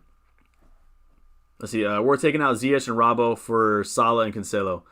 I don't know, man. I hate to say it, but anytime I get questions that I like both answers, I kind of say it's all gonna have to depend on you and what you think is best for your squad. I know that's a cop-out answer, but I'm a big fan of playing FPL the way that you want to play FPL and take other people's advice as advice and not as something to do. But for me, I would say that is a good switch. I would do it. I would do that personally. Now, I like Ziyech a lot, and I would try to find a way to bring him into my squad, or I would try to see if I could transfer somebody else out to bring in Salah. Robertson obviously looked great today. He looked phenomenal, but I still don't. He still has like 3 really good fixtures in a row, and so. And they look good defensively today. That's a hard one, man. That's giving me a headache just thinking about it. I hate to say it. I would like to do more research before I comment further. But off the top of my head, I do like that move. I do like that move off the top of my head. I would do it, but it would definitely take some guts. Who to take out for Salah? Bruno, Ziyech, Son, or KDB? Let's see. 81 points this week. Also, shout out getting 81 points. That's phenomenal. Phenomenal. Who would I take out this week for Bruno? Ziyech. I would take out Son. I know I said to hold Son earlier, but if I had KDB and if I had Ziyech, I think KDB and Ziyech are more holds for me. Oh man. KDB has such a good run of fixtures, and if City start clicking, KDB is incredible differential to have at this moment. He's only like let me fact check that right quick. Come on, search, baby, search.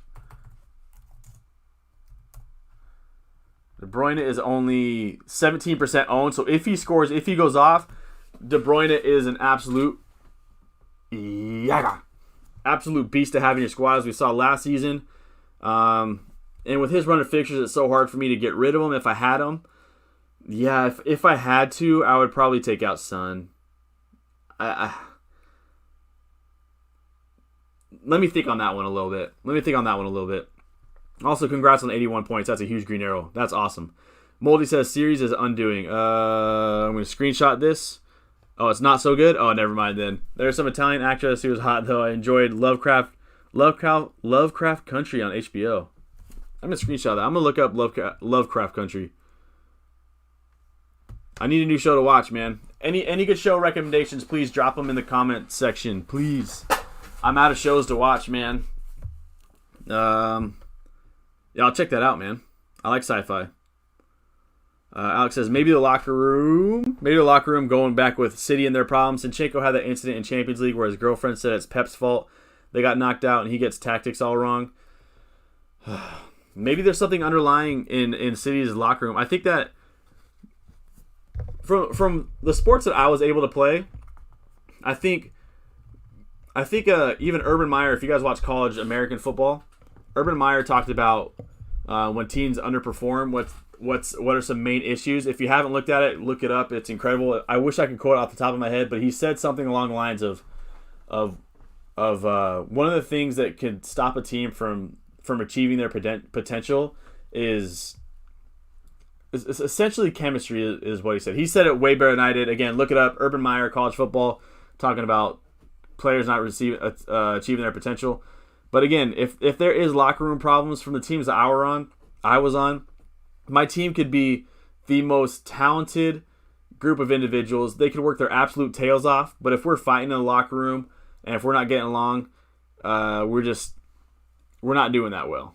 We're not doing nearly as well as we should. So maybe it's a locker room thing, and it's hard because if it really is a locker room thing, it's hard for media to find out unless something big happens, like Zinchenko's girlfriend says something, or if there's a fight going on. Because you, as a coach, you don't want to say, "Hey, we're having locker room issues" to the media. You're never going to say that. But it's something that if it happens, man, that's got to be fixed if that's the case. Something is definitely wrong at City. I'm still shocked Foden can't find a permanent spot with KDB. I agree, Eric. Foden is... A lot of people wanted to bring in Foden at the beginning of the year, and rightfully so. He looked really good. He looks really good when he plays, but something seems off with City. Maybe it is a chemistry thing. Maybe that's what it is. I'm not a City supporter, so I wouldn't know. But I mean, if you play FIFA, lack of team chemistry can take down any good squad. Yeah. There were two seasons I had in college where our team was probably the most talented in league, and yeah, I'm not gonna say any much more. I don't want to be filmed on camera saying anything. Let's see. The recruitment has been terrible, and they lost big players like Company and David Silva. Yeah, losing David Silva is definitely hurtful. Maybe he was a glue as far as even chemistry wise in the locker room. He was a big name. Losing Company obviously definitely hurts. They need something, man. I don't know what it is, but they need something. Tellus is perfect. Eric Castillo says Tellus is perfect for real life at the moment, but maybe a hold until he's nailed on for FPL. I'll keep an eye out on them. Eric Castillo is a United fan, so I trust his word more than I trust my own word when it comes to United issues. Tellus is somebody that's definitely going to be on my watch list for quite some time. I agree. I have to see the Joker. I heard it's dark. I heard it is very... I'll stick with the word dark. I heard that it may be a tough watch for some people, but I definitely want to see the Joker. But it's definitely a movie I want to watch by myself when no one else is around. Let's see. Kobe, if Ole doesn't start Donny against Istanbul, then Donny won't play for a long time since Ole doesn't rate him. Yeah. How did Van de Beek started this week, right? Did he start this week or did he come on late? Let me fact check myself right quick. If my internet be a little shoop. I said, also, is Mystery Enigma in here? I may take back my word on the Low End Theory being my favorite Tribe Called Quest album. Let's see. Van de Beek came in the 79th minute. It's funny because I really liked him at Ajax, man. He was such a baller. But Ole certainly, if he doesn't like you or if you're not in his starting 11, it's so hard to find playing time, it seems. He doesn't like to change the formation much. Doesn't like to change his players. So starting 11. I want to see Donny play well, man. I like him a lot at Ajax. Don't know why we don't play Donny and Bruno at the same time.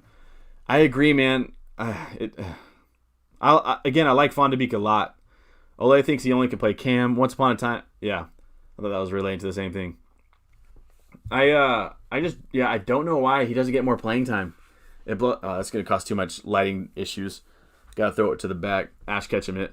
I really want Van de Beek to start seeing more playing time.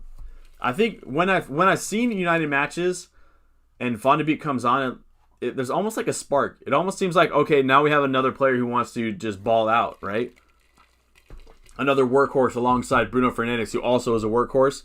And I think they can click, but that's just me. Once Upon a Time in Hollywood is also a good movie. I'm going to screenshot that. Haven't seen that one either. I'll check that one out for sure. Love Tarantino movies. I I watched Pulp Fiction for the first time a year ago, and it was one of those movies that the first time watching it, I was like, I don't know if that's Tarantino. I forgot who that is. I think it's Tarantino. Anyway, I watched it the first time, and I was super confused for like 70% of the movie, and at the very end, I was like, dude, this movie is sick. If everything finally clicked, and then you rewatch it, and it's like, oh yeah, that movie is dope. Yeah, I need to watch some more Tarantino movies. That dude is a baller. Woo, I'm really caught up on comments now. I love it. Mane today was so unlucky. Oh, super unlucky, man. He should have had a few that he could have easily finished. Any other day, Mane's coming away with a couple goals. What was that one? Was it Firmino? They had the ball cleared off the goal line. VAR had to check it. And the ball was... I've never seen a goal line decision that close in my life. That ball was so close to being a goal. Unlucky, man. In the words of Nathan Bacon. Unlucky. Let's see. Did I see Caviero's penalty today versus Everton? Yeah, so unlucky. He slipped as he went to take it, and the ball just popped over the net. And then you see Pickford celebrating like he did something big. Yeah. Was it Pickford? Yeah. How many penalties have Fulham missed this season? Because Mitrovic missed one. Then you had was it Lookman who tried the Panenka? And then you had this one this week. So they must have missed 3 penalties this season. 3 penalties missed. Very rough, man. Very rough. True Crime Season 1. I haven't seen True Crimes. I haven't seen Lost. I just started Heroes. It's alright. It's alright. Vikings. I love Vikings. I said... I watched... my first son, if I ever have a son... His name is going to be Ragnar. No question. Vikings is such a dope show, man. I love Ragnar. Yeah, Mandalorian is dope. I'm going to be watching that tonight as well. But yeah, I love Vikings, man. Love Vikings. HBO Ballers is a very good series. I haven't seen that one yet either, man. Screenshotting it. There we go. I haven't seen Ballers either. I heard it's good. It's right up my alley, too, because it's American football, right? I got to watch Ballers for sure. Do you see Arsenal fight in training and then Pepe headbutt on top of things like Ozil? I didn't see Arsenal fight in training. I need to look that up because that would be another reason why Arsenal are struggling so far at the start of the season. I have not seen it fighting. What happened? Can you give me some background on that? I would like to know more. The Pepe headbutt is about as stupid as you could be because if you headbutt anybody with VAR, you're out. Like, there's no question about it. You saw the head ref today go over to the telly to see if it was a red card worthy or not. He looked at that thing one time. That's all it took. As soon as he saw a contact with the head, he was like, oh, I know what I'm going to do. I don't even need to look at this any further. It was the quickest VAR decision I've ever seen in my life. He walked right over and gave it a red. I mean, I know, like, it wasn't like the meanest of headbutts. It was no Zidane headbutt on a scale of 0 to Zidane. It was probably a 1. But any contact to the head, man, is just not the smartest thing in the world to do. And shout out Arsenal for being able to keep a clean sheet after that happened. Because they had like 30 minutes of being down a man. And yeah, I don't know what's up with the Ozil situation. I have no idea what's going down with that. But I loved Ozil at Real Madrid. My camera's about to go off. Be ready to take a shot. Let's see. Arsenal work with an agent to recruit players. There it is. Arsenal worked with an agent to recruit players, and before he was in, bothered to telling the manager to start his players mad toxic. Yeah, I don't know what's going on, man. There's definitely something behind the scenes at Arsenal for sure. I need to go look at that training incident. Bench Robbo in Dallas. You benched Robbo? Oh no. Dallas, I can understand that one hurts, but man, I mean, if it makes you feel any better, Syrian. Syrian. I hope I said your name right. If it makes you feel any better, I got rid of Robbo. I mean, he blanked like 5 weeks in a row, and now he drops a double digit on us. The audacity Robertson has to do that to me, man. Yeah, but for real, that's rough. That's rough. I feel bad. I just watched the Urban Meyer clip. What did you think about it, Will? What did you think of it? I thought it was really good, man. I'm a big fan. Big fan of what he said. Fonda Beak is the only United player to score from open play at home. Is that a for real fact? Kobe, are you being for real right now? I need to check that out, man. Is that No way. I need to fact check that. I'm going back to this website that's not great for the eyes. No way. That would be an ultimate.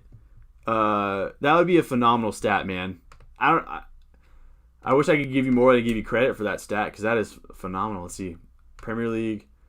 Let's see. Here's a home game. Here's a home game. Here's a home game. Here's a home game. Here's a home game. They lost 3-1 to Crystal Palace. Let's check out the match report. 3-1 to Crystal Palace, and Van de Beek scored. They lost 6-1 to Tottenham, and if I'm not mistaken, Bruno scored a penalty in that match. Let's fact check that. Bruno Fernandes scored a penalty. Then they drew to Chelsea, lost to Arsenal. Yeah. What an incredible stat, my friend. Incredible stat. That is huge. And I just looked at the FPL statistic page, and it makes me want to transfer in Bruno right now. Somebody stop me. But for real, please stop me from bringing in Bruno right after the stream's over. That, Kobe, an incredible stat right there. So Van de Beek is the only United player to score from open play at home, and that is an absolutely unreal stat. The manager of Inter said, the agent said, Tim, if you knew what bench player might, the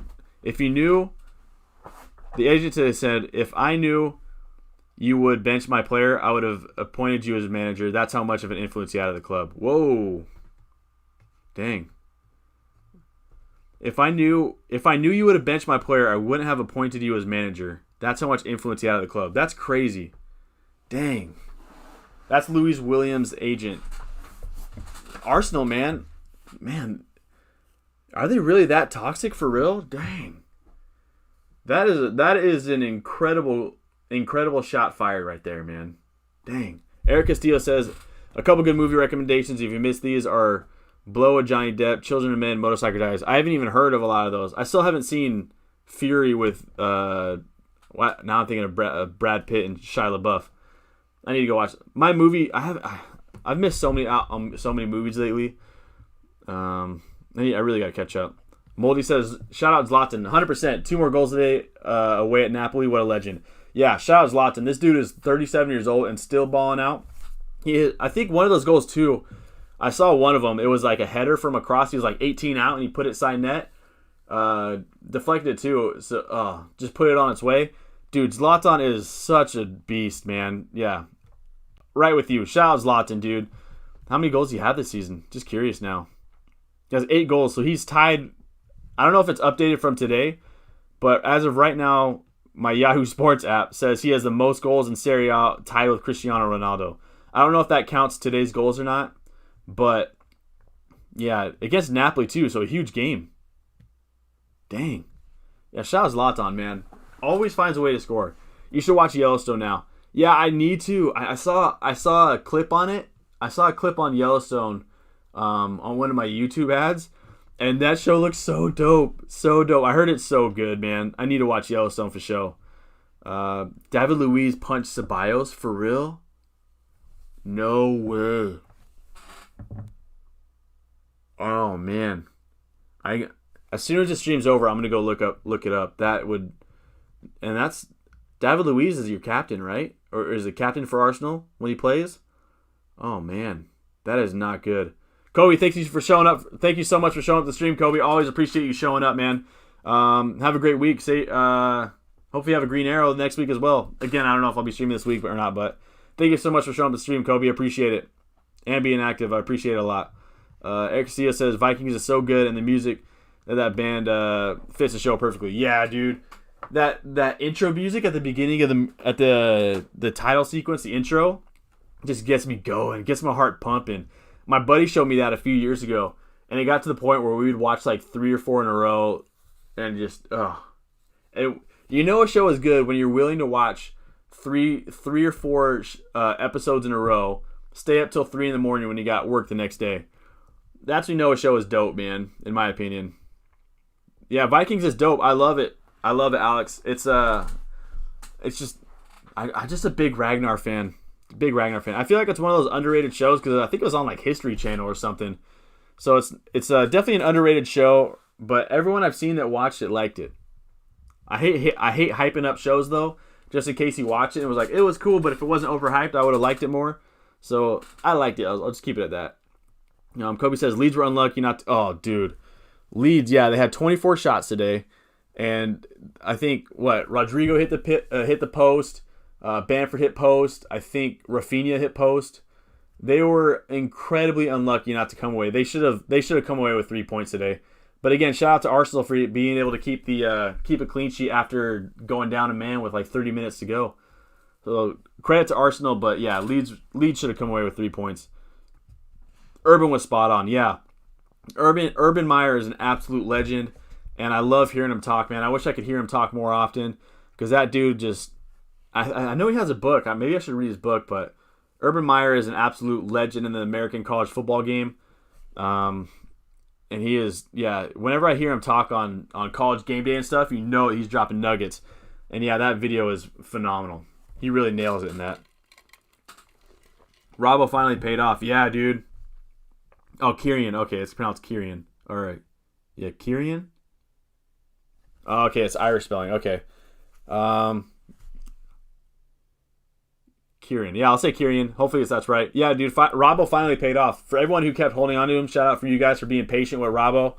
I mean, of course, it's only a matter of time before Robbo got an attacking return. I think I even said it when I dropped him that I was still expecting him to get some attacking returns from time to time, but I wasn't expecting his clean sheets to be there, and that's why I dropped him. But shout out Liverpool for being defensively solid. They did it, man. They look good. If I had Robbo, I would hold on to him now. But yeah, he looked good, dude. Robbo is getting... My big worry as well with Van Dijk being out was I was scared that Robbo... Because we saw it for like the last 3 weeks, that Robbo would sit super deep and he wouldn't get as high up the pitch as he used to. But right now, I'd have to double check this, but because I was setting up the stream instead of watching a decent amount of the match. But it seemed like Milner was really being able to stay back. And so they would sit back with Matip. They would sit back with Fabinho and Milner. And that would just give so much freedom for Robbo to get up the pitch, from what I was able to see. I may be off, but let me know if I'm off on that. But that's what I was able to see from the little I watched. But or from the first half or so. But yeah, dude, Robbo looked good. Phenomenal cross he put in. Eric Castillo, if you like Vikings music, look up the band Warduna on Spotify or YouTube and screenshotted it. Yeah, dude, Lagatha. I don't know how it took so long to bring up Lagatha. I love Lagatha, man. Do you know how she was found, by the way? If you haven't watched the show Vikings, and I know it's an FPL content YouTube, but if you also know me, I get distracted very easily. But yeah, if you in the show Vikings, Lagatha plays one of the Viking warriors, and she is an absolute stud. And she is awesome, man. She is awesome. But Lagatha might be the name of my first daughter. But if I'm not mistaken, the way that she was found for that show was she was a trainer for Hollywood actors and actresses, that she would teach them how to fight, so that when they would get a role, they would know how to fight. If I'm not mistaken, that's how she was found. What an absolute dope choice for a Viking character than someone who is a fighter first, actor second. Yeah, big fan of Lagatha, man. Big fan of Lagatha. Good captaincy choice. Yeah, thank you, Willie. I was super scared going into this week. My camera went off. I squeaked again. I feel like I got a bit lucky. How much luck and skill got to do with FPL? What's the balance in that? But I knew I was going to have a bad week going into FPL when I looked at all my players. And after doing a ton of studying on who to pick as captain, I didn't like anybody except for Chilwell, DCL, and Ziyech. Those are the only 3 players I liked this weekend. And I guess, yeah, I picked DCL. He went off and scored 2 goals. And yeah, he has more than half my points. I'll leave it like that. It is nice to have a good captaincy payoff. I love when they hit double digits. I don't know what the stat is now, but back in March, Man United only won 5 games in the Prem without a penalty being awarded since Ole took over. I would like to know more on that comments for sure, but yeah, I mean, say what you want, but United are going to get penalties, right? I think I even saw some tweets on that where when Salah gets a penalty, people are... Actually, you know what? There's a lot of talk on Twitter about how people are saying Bruno is he gets too many penalties. But I don't really see too many people actually saying that.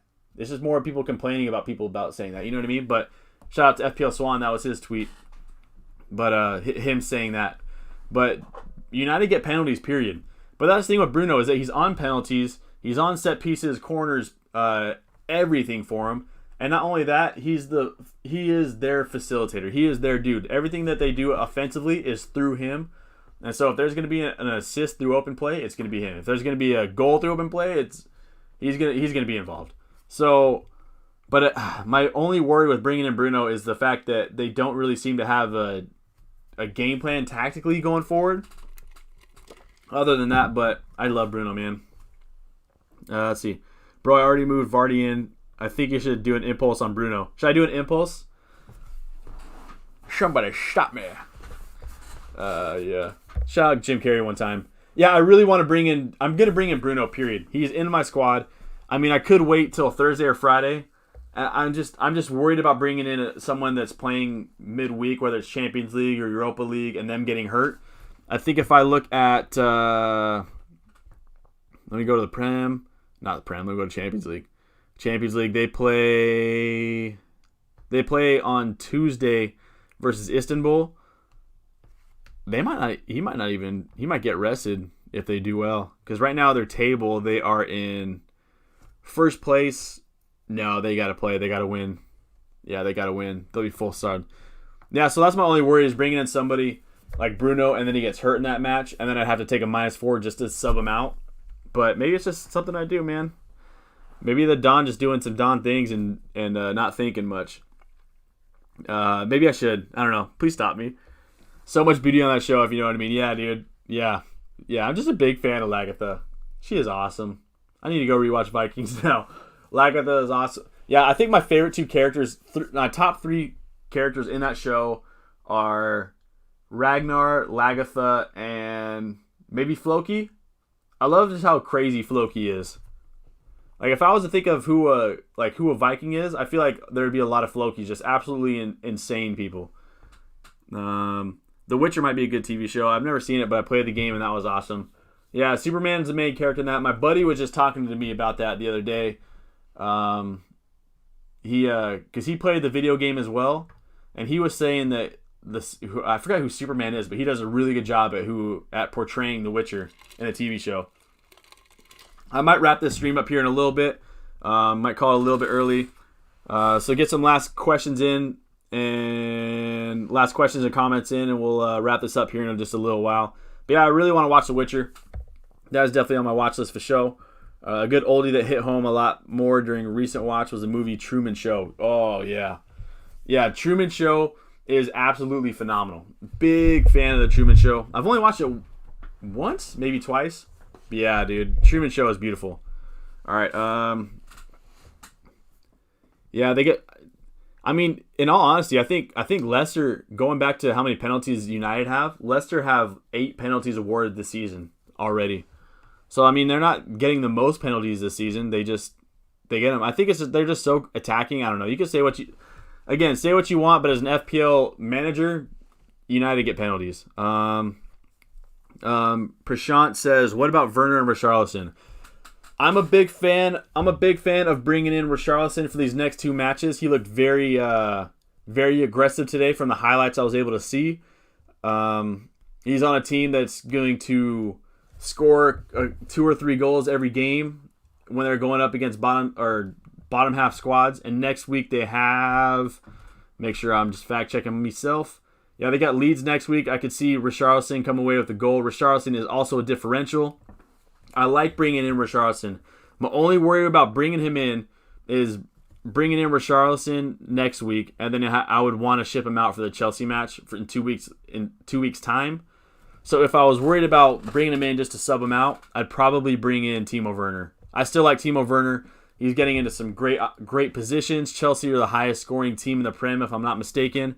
So if I had to choose between the two on who to bring in, long term, I would say Timo Werner. Short term, I like Richarlison a lot. I like him a lot. I think that on top of all of that, he is a good differential, and it seems that when Richarlison is healthy and when he is on the pitch, Everton are a different squad. They are very good. So he is almost their X factor at the moment, in my opinion. Eric Castillo, yeah, have a great Thanksgiving, you too, man. Yeah, jump on Discord. There is a Discord. I think it's in the link. I don't know if it's in the description, but comment after the video is posted, and I'll send you the Discord app. Hopefully you have a great Thanksgiving too, man. If we don't connect later this week, yeah, again, I might not be active this week on my YouTube, but we'll see. Yeah. Have a great Thanksgiving. Thanks for showing up again, as always, Eric. You've been super supportive all the time, man. I appreciate you always. Yeah, I was cautious of. Alex says I was cautious of Vardy because he's not scoring a lot outside of penalties, but he is getting penalties, so I shouldn't think that. Yeah, that's the thing, is that he has 7. I think he has 7 goals this year on penalties alone. Let me see how many penalties he had, or how many goals he has in the whole season. He has 8 goals, and 7 of them. I've really been on streaming a lot.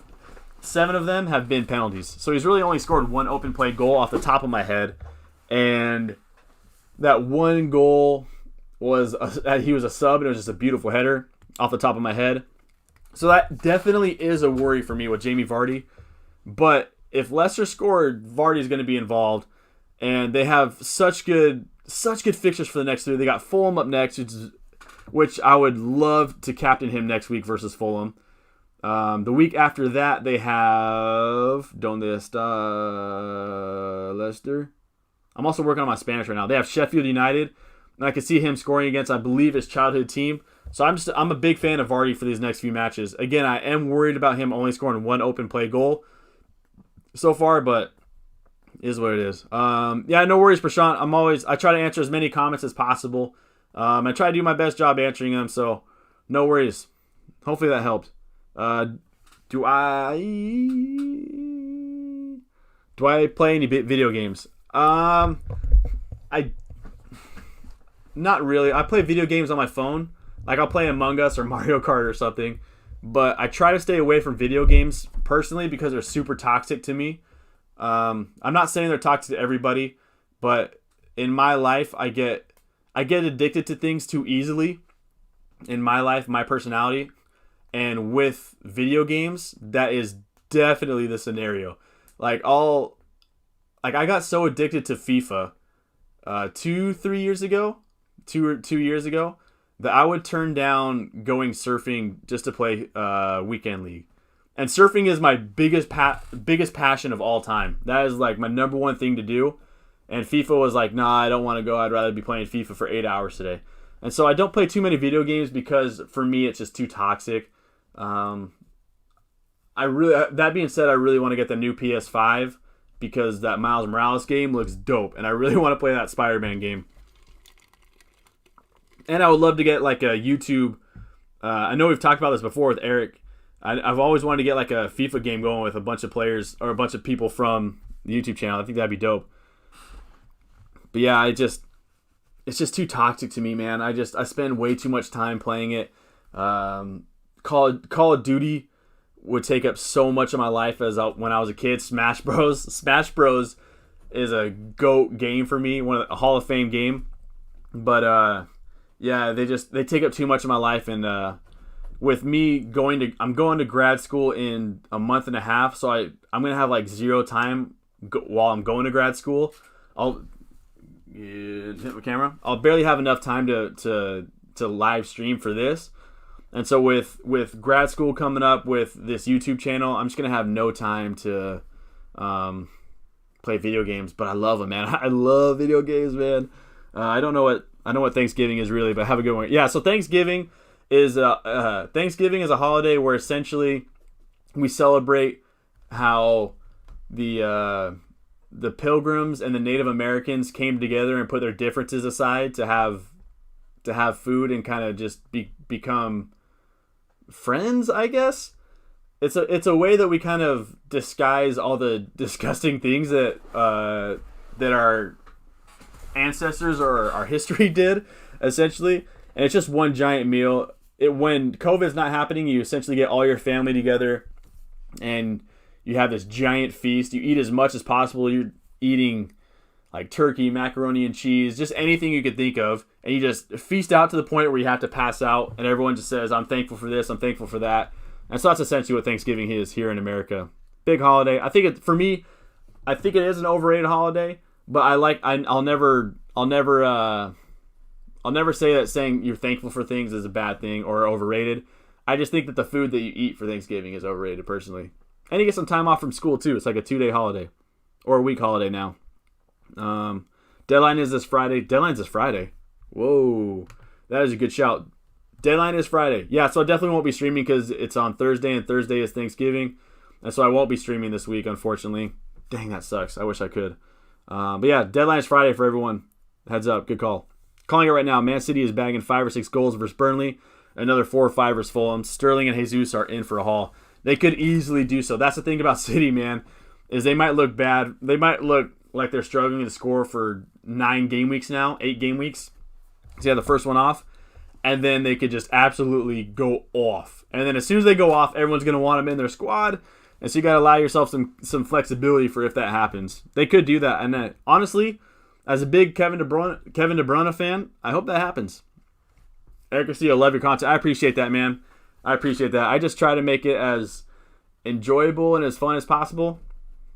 I'm not the best FPL player in the world, that's for sure. But I just love making people laugh, man. So now it says, who's the main player to bring in for the next 2 game weeks? Off the top of my head, Jamie Vardy, Bruno Fernandes, Kevin De Bruyne if they get going, but I would still say him even with how they've been struggling offensively. I still like bringing in KDB. So Jamie Vardy, Bruno Fernandes, KDB are the 3 that I would probably say are the most are the highest on my watch list off the top of my head. I feel like I'm forgetting somebody. I know I am, but maybe Diogo Jota because of his price. But those are on the top of my watch list personally. Maybe Richarlison for 2 game weeks. My game week got saved today by DCL, Captain. Yeah, you and me both. Oh, you also had Bellerin? Oh, you had a huge one then. 60 with Zaha and Guida to go. Yeah, so you definitely, 26 points from Captain DCL. And I think Bellerin came away with 3 bonus points too, right? Let me fact check that. Game week 9. Go to Arsenal. Leno deserved 3 points. Was there a 3-way tie for 3 points? I don't know if I've ever seen that. That's sick. So yeah, Bellerin balled out. I almost got him in a few weeks ago instead of Cancelo. Maybe I should have, but I still like Cancelo moving forward. But yeah, you and me both. DCL saved my game week. I didn't come away with 60 points. I only came away with 47, as you see, or 46 with Lamptey off the bench.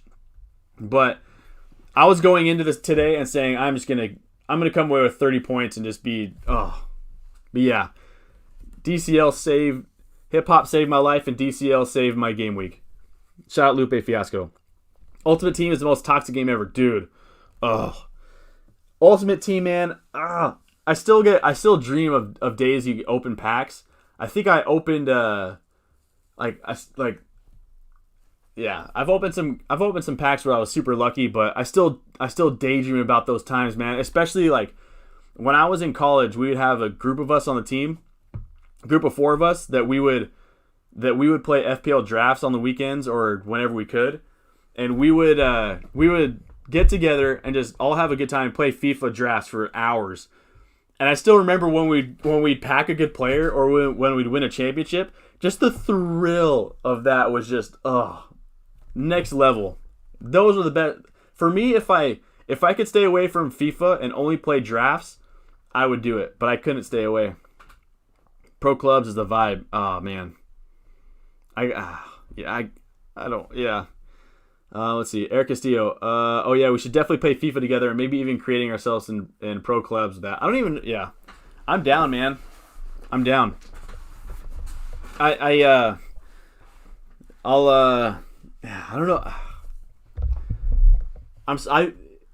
If I could only play FIFA with you guys and it was like, hey, do you guys want to play FIFA? And we play for a couple hours from time to time, I would do it again. But it's I don't know if I could stay away. It just screams my name. Even last night, I was watching Honey Boy with Shia LaBeouf, and as I was watching, I was like, you know what would be dope? And I started like fiending again. I was like, playing FIFA, man. Oh, it gets the best of me. Yeah. Eric Castillo, good luck with grad school. Thank you so much, man. Thank you so much. It's grad school is definitely going to give me so much gray hair. And it's going to take up all my time. I can't wait. It's going to be beautiful. Yeah, Thanksgiving history is messed up with a lot of... Yeah, our history is definitely... Yeah. But that's the thing, again, is the same thing with FPL is we got to focus on the future, right? Take what we learned in the past and move forward and be great. And hopefully we can be great, man. I have no city since game week 5, and I don't regret it. I agree with you, Tom. The only city I have is Cancelo because I like them defensively moving forward. But a lot of people at the beginning of the season were saying, and we learned a lot, right? So the few things that we were talking about at the beginning of the season were we got to bring in a Aubameyang and hold him all season. Not the case. And it was we have to have city assets consistently. Well, if you've had either of those, either Aubameyang or city assets, you've almost been dropping in ranks quite some distance. And so having no city is paying off, man. I don't plan on getting any city players in my squad outside of Cancelo until they start showing me that I should spend $11.5 million on KDB. Will says, last question. What are you studying in grad school? I'll be studying physical therapy. If you're in England, I believe it's called physiotherapy. Physiotherapy? Yeah. Physical therapy. It's a 3-year degree. So for the next 3 years, I'll just be... I think let me look at my schedule right now. I don't want to bring up my schedule on the stream, but I think my schedule right now on Mondays is 8:30 to 12:30 is lecture for anatomy, and then 8:30 to 11:30 is lecture, and then from 12:30 to 6 is anatomy lab, strictly lab. That's twice a week. So I'm getting like 12 hours of lab in strictly for anatomy class.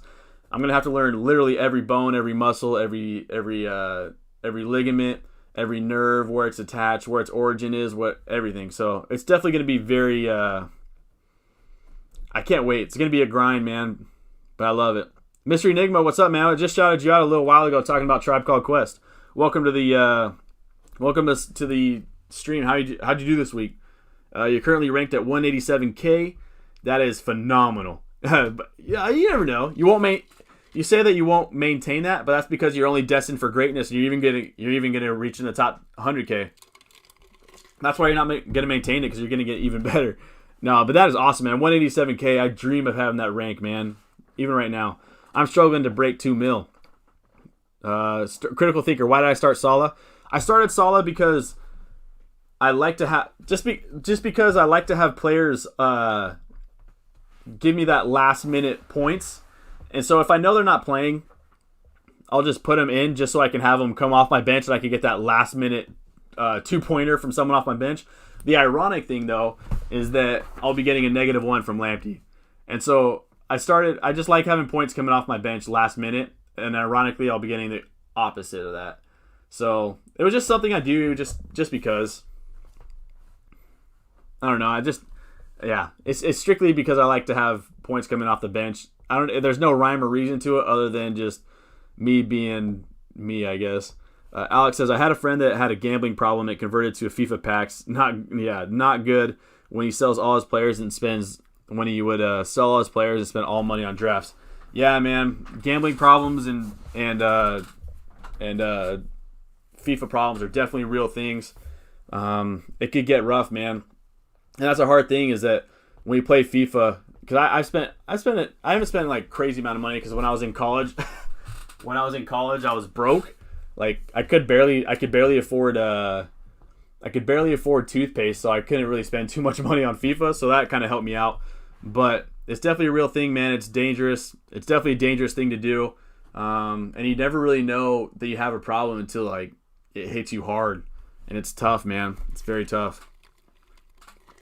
Hopefully, is your friend doing well with that now? Are they doing? Is he? I don't know what the right wording is, but has he been able to overcome his problems, for lack of better terms? Hopefully, that's not offensive or anything, but hopefully he's doing well now, or she's doing well now. Mystery Enigma. My success this season has been through avoiding hits and being patient. Yeah, dude, 100%. Being patient is so key in this game. you can have, like, look at Robbo, right? Now, again, I don't regret my decision to get rid of Robbo, but look at Robbo. Or let's look at Jack Grealish, because I want to talk about Robbo right now. Look at Jack Grealish.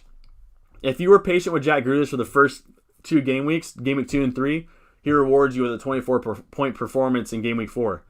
Then he had 2 blanks in a row, and a lot of people were saying, I need to dump him, get rid of him. If you were patient with them and you had him, then he dropped you a double-digit performance in Game Week 7. And so, I agree, man. There's in FIFA, you have to stay patient, but with that patience, it has to be backed up with the quality of the player. It has to be backed up with passing the eye test as far as when you watch film and underlying stats. And so Jack Grealish in those games where he blanked, he was still, like, in my opinion, he still looked really good when I would watch the games. That's why I held on to him. He still had 4 attempted assists versus Leicester. He still had 2 shots against Leeds. So he wasn't looking, and as far as the eye test, he still looked good in those matches. And so you're going to have to compare those things with what you see. But yeah, being patient is huge. I should have stayed patient with Son. I should have stayed patient with Danny Ings when he was healthy. I should have stayed patient with maybe not with Robbo, but staying patient is definitely a big thing. Good piece of advice there, Mr. Enigma. I love it. If you have some tips and advice for me and for other people watching, please drop it, because I'm just trying to improve, man. I would love some tips. All right, Tom Pierce. Alba moved to midfielder, and I thought he'd get 300 points. Oh, yes. I talk about it all the time. My buddy, who's a huge Arsenal fan, as soon as we found out that Aubameyang was a midfielder, it was like everybody was like, this is a no-brainer. This dude's gonna drop, because he dropped 22 goals 2 seasons in a row. I think 3 seasons if you count the first season where he came in halfway through, when he came over through the Bundesliga. But he drops 22 goals every season. And now you're thinking, if he's a midfielder, this dude is going to go off. And he's their best player, so he's going to come with bonus points all the time. But, man, and that's the thing with Aubameyang, and why the difference between Aubameyang, being patient with Aubameyang, is that as far as the eye test and the stats go, he wasn't backing it up, and so it was time to move on with him. But, yeah, definitely, in my opinion, he has to be the biggest disappointment to start the season. And I really hope he starts getting going. I really hope he starts moving, man. Eric Seal, I'm down to FIFA as like a once in a month thing, or even if we could stream it on the channel with the chat. That'd be dope. I've always wanted to stream FIFA, but I feel like you guys would see this absolutely mental side of me. I don't know if that'd be I don't know if it'd be super entertaining or like, man, the Don is crazy when he plays FIFA. I also limited my gaming lately big time too compared to old days. Yeah, everything's good and everything's good in moderation, right? That's what they say. Yeah, if we played once a month, I would love to do that. Also, another thing I've changed this year, according to Mr. Enigma, another thing he's changed this year is avoiding the chasing value. Too often in the past, I made decisions in order to save or mark the 0.1. Well, you just stopped me from buying Bruno. I talked about it earlier in the stream. I want to buy Bruno badly, but I look at the price change, and I believe he's going up. I'll refresh this page real quick. Bruno Fernandes is most likely going up today, and I really want to. He's going into my squad. I had it planned for like a week now, but maybe I wait on to him just to see if everything's healthy. But again, I was planning on bringing him in anyway. Yeah, to save that 0.1, I did some stupid things too. Like I would bring in, like I think last season I would bring in like Sebastian Haller. I brought him in just to save 0.1. I wasn't convinced that he would be on my squad, but I did it like on Monday just to avoid that price rise or price drop. Yeah, I agree. I think I even saw a tweet that somebody a big, I think was it late riser? Somebody who has a lot of experience in FPL said that they haven't looked at the FPL price changes in like 4 or 5 game weeks and how just much it's changed how they use transfers. Henning says, if I use wildcard, the team ends up with Martinez, I like Konsa, Vestergaards, Kilman, Kufal, Grealish, Mendy, Son, Salah, Jota, Werner, Jesus, Kane. What to do? I think for me personally, you might be going too cheap defensively. I would like to have one. I like to have one player defensively who can get me not some guaranteed points, but some consistent points. Like for me, it's Chilwell.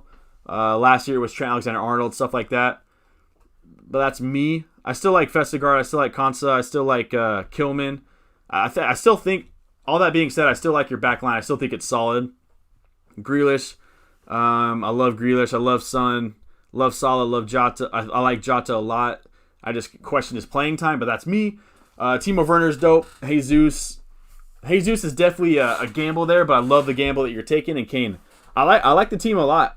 I haven't gone through a wildcard squad because I haven't had one in like 4 game weeks. But I don't know who would be my first players that I would say are for sure in my wild card. But as far as paper there, I really like that wild card squad. I think it's really good.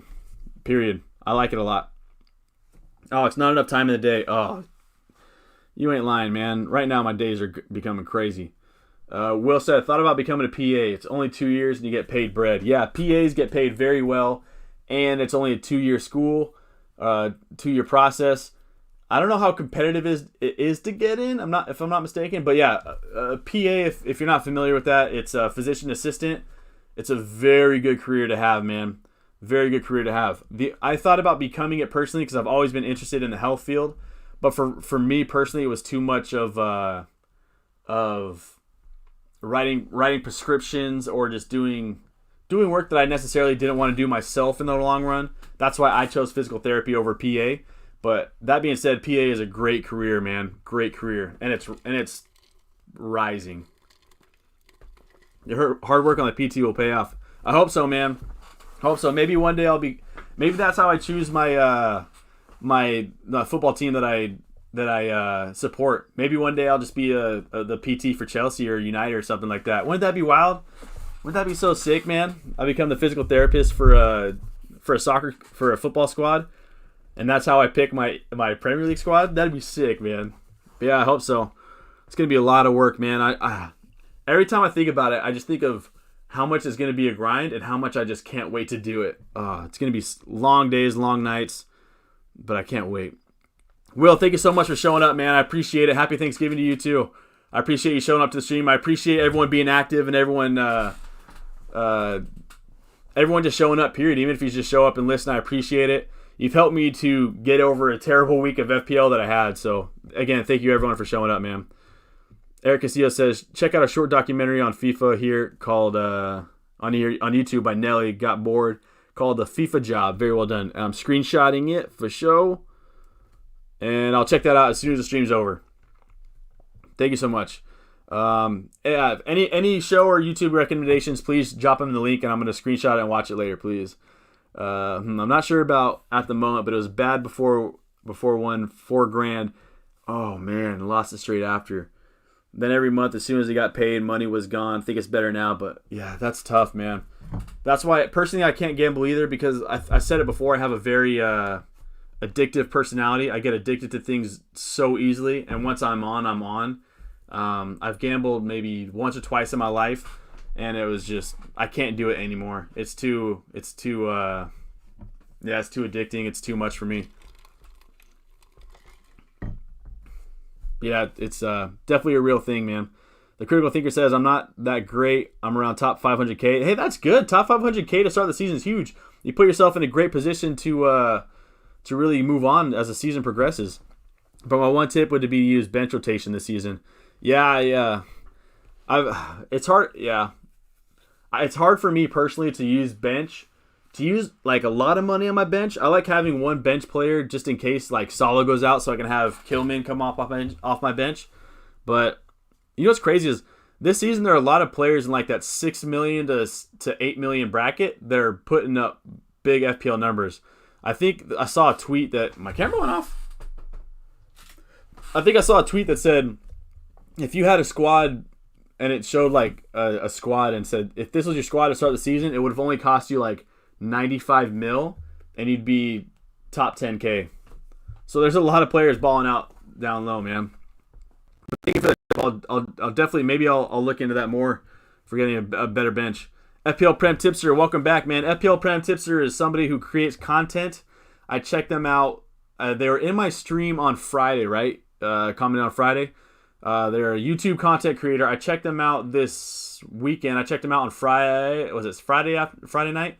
Saturday morning? Anyway, I checked them out. I really like their stuff, man. FPL Prem Tipster, they're brand new to creating YouTube content. And as someone who has been creating for like 8 months now or so, it takes a lot of time and a lot of effort to make YouTube videos. And so every time I see someone who creates content, I try to give them a shout out. So please check out FPL Prem Tipster. They're new to the game, and they're really good for being new, right? Because I think you've only been doing it for a couple months. They're really good for just starting them out. Check them out. See if you like it. See if you enjoy them, and yeah, check out their videos. Most people spend their time on their money on drugs, drink, and clothes anyway here, but it's very dangerous for the mental health, and it could put you on problems. That's the thing is, I mean, for me, it's not so much the money. I mean, of course, the money can get you into some trouble, but yeah, it's the mental health for me more than anything, man. Of course, the money is definitely a real thing, but yeah. I mean, we did get dark here a little bit, Alex, but there are some things that need to be said and some things that I feel like need to be talked about just in case someone else is going through some things and they need some help or need to go through. And I think I've said it many times on the channel, and that's what I'm here for. I'm here to make people laugh, and I'm here to help make life a little more enjoyable. So if you're going through some hard times, feel free to DM me on Twitter or something like that, and we can talk things through, man. But yeah, life is beautiful. Life is short, but life is beautiful. FPL Prem Tipster, I really like your team. I think a high majority, thank you so much. I think a high majority of your players have some good fixtures coming up. I'm skeptical about Kane providing high value with his fixtures, though. I am too, and when it comes to Kane, I am definitely thinking about, he's definitely on my chopping block to get rid of. But my worry with him is that he has been so phenomenal to start the season. It's hard for me to drop him. Now, I was definitely had an eye on him going into the City match because I wanted to see how they played, and it did worry me because they sat back a lot, and Kane was, it seemed like they're more counterattacking and set piece, and that's not necessarily Kane's strength right now. Just my little 2 cents. And so I agree with you with Kane not providing so much high value. I think Vardy gives me better value for the next 3 game weeks, but I want to bring in, so I could drop Kane to like Brewster, and with that money, I could probably bring in KDB and Bruno Fernandes for James Rodriguez and Bissouma. Let me see if I could do that actually real quick. If I drop Kane, let's go to Sheffield United, and I brought in Brewster, I could then get rid of James Rodriguez and Bissouma, and I would have, I don't know if I have enough money now, never mind. Because I think they both went up in price. City, I know this looks bad on the eyes, but give me 1 sec. Yeah, I'd be short. But I could bring in KDB,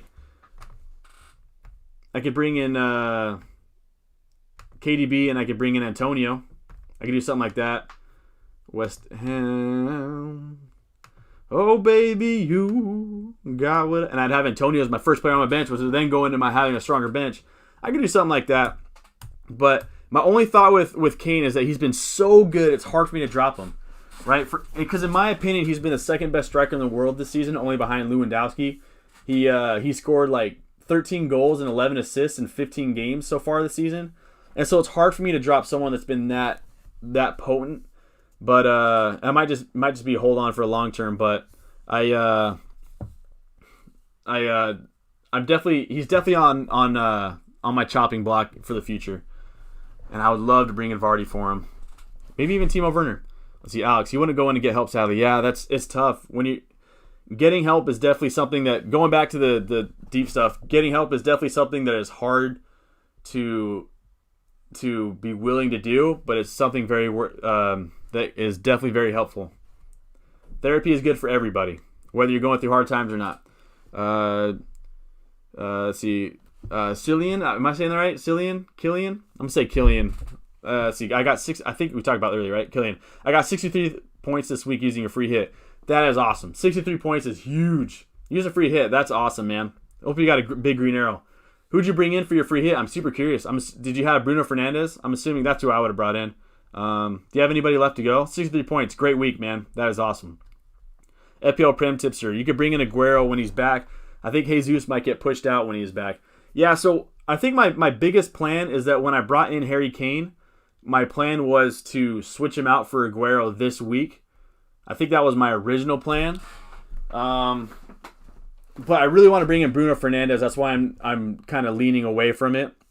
And so Harry Kane's going to stick in my squad for now, I think. But with the good thing is, because he's 10-7, there are a lot of options I can do. I don't have to be forced to find money to bring in somebody else. That is a good shout. Bringing in Aguero, he's only 1% owned right now, which is bananas, man. Shout out Gwen Stefani. Eric Castillo, that would be awesome, and you'll have to visit me at the club. Yeah, man, even if it's overseas. Yeah, could you imagine if I became that would just be the dream, man. Becoming a physical therapist for a pro squad. That'd be sick, man. I would definitely hook everyone here up with some stuff if I ever could, man. Another good movie you'll like is Rounders with Matt Damon. I'm a big Matt Damon fan. Shout out Bourne Identity, one of the best movie series of all time. Best trilogies of all time off the top of my head. Lord of the Rings and Bourne. Would Bourne be second in that? No.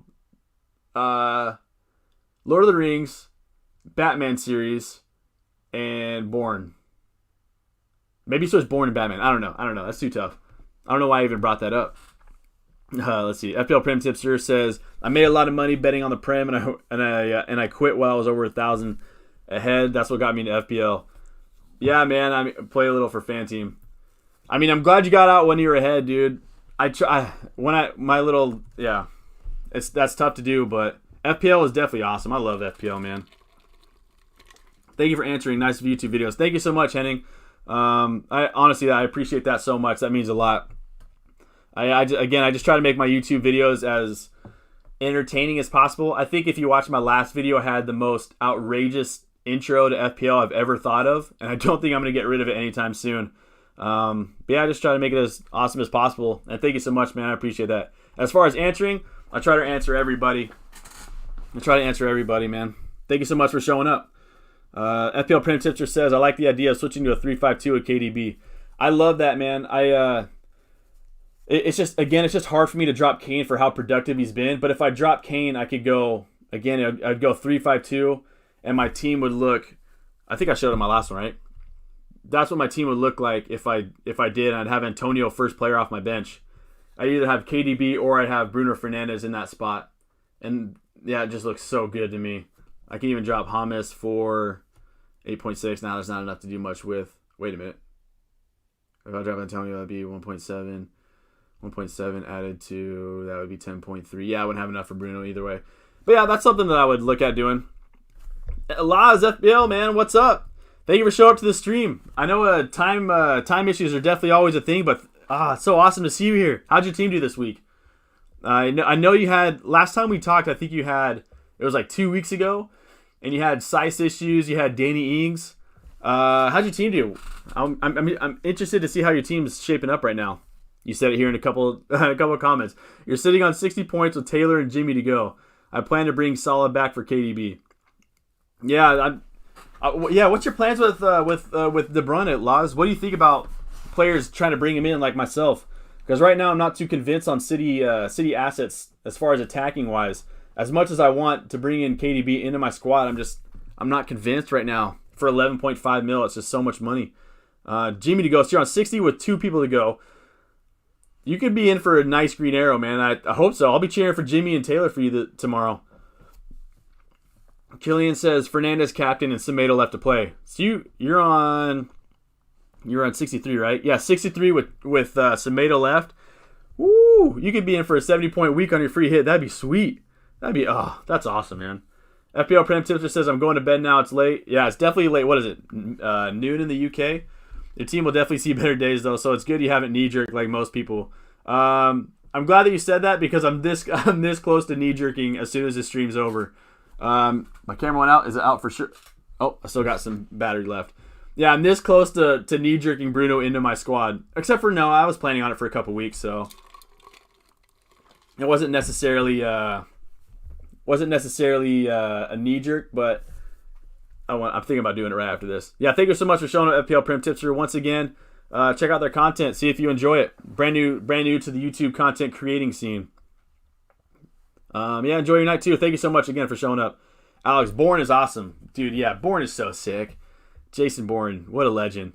Could downgrade Jota and upgrade Bamford, or downgrade to Jota and upgrade Bamford. I could do that.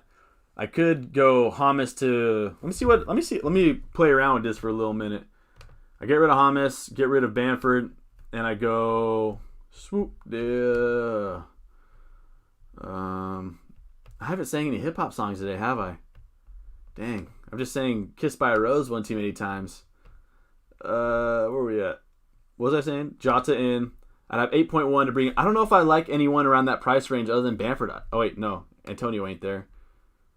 Reset my squad. Come on, son. Y'all ever watch Psych, the movie, the show Psych? It had 10.6 mil to bring in. I could bring in Jamie Vardy for Bamford if I bring in Jota, but I just worry about Jota's rotation. That's my big worry. I want to see what it's like with Salah back. I could do that though. Let's see. DZS says was listening while cooking dinner. Yeah, the Netherlands one is dope, huh? I got it for £5 at a Nike outlet outside of Barnstaple on the west coast of England. Absolutely unreal find for only £5, man. Big fan. Shout out Robin too. Robin's always been one of my favorite players of all time. Let's see. Also, what are you cooking for dinner? I'm so hungry. Oh, I'm so hungry. I'm curious of what you're cooking for dinner because I might copy you after the stream is over. Thoughts on the Boys series? I have not seen the Boys series, although I heard it is awesome. It is. I don't know if it was next on my watch list. Maybe I should give it a go. I heard it was awesome. Yeah, Kissed by a Rose. I was watching. If you watch Community or if you watch Always Sunny in Philadelphia, that's where, like, anytime I hear that song, those are the first two things I think of, is those two shows. Let's see, Law says, I brought KDB in for Salah, but I'm not convinced the move was worth it. I'll stay off City until they get their groove back. Yeah, I shout out Stella one time, how she got her groove back.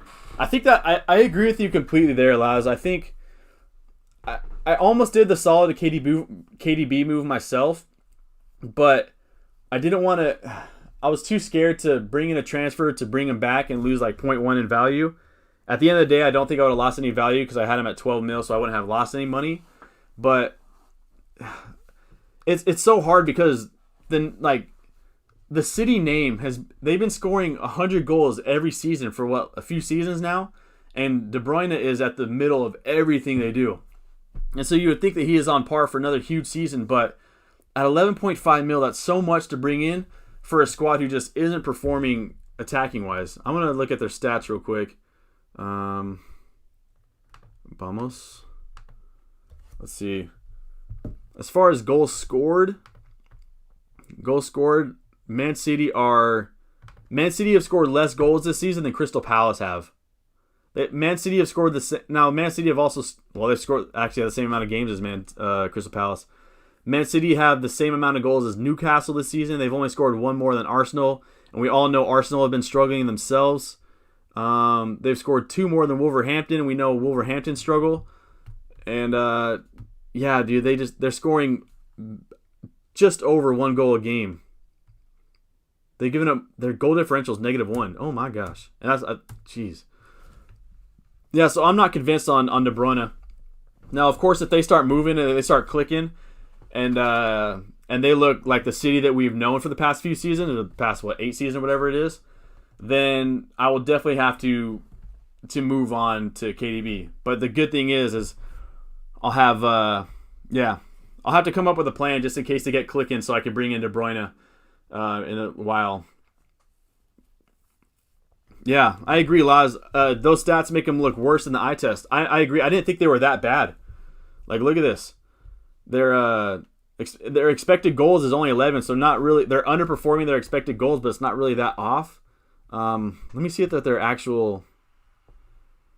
I want to dive in deeper, but I don't want to do it so much on the stream because it could get a bit ugly, and I would be doing a lot of stuttering as I do it. But I mean, they scored 3 against Wolves, and they've scored 3 against Wolverhampton in their first game, and then 2 against Leicester. And since that Leicester match, they've never scored more than 1 goal. So out of 1, 2, 3, 4, 5, 6, out of their last 6 matches, the highest amount of goals they've scored has been 1, and they haven't been playing. And they're not playing like the best defensive squads. They played Leeds, Arsenal. Arsenal are decent defensively, but they played Leeds, Arsenal, West Ham, Sheffield United, Liverpool, and Tottenham. And they're averaging less than 1 goal a game in the last 6 weeks combined. So that, I know their fixtures are great moving forward, but I don't. Looking at these stats right now, I agree with Laz. It's worse than I expected, and it's hard for me to bring in someone off that team when they're so expensive, when they're just not looking good. 1 goal a game over the last 6 matches. That is not good. Yeah, if you look at their Champions League, it's a different story. But Champions League, they're playing Olympiacos, Porto, and stuff. But I know they have a good run of fixtures moving forward. But look at that.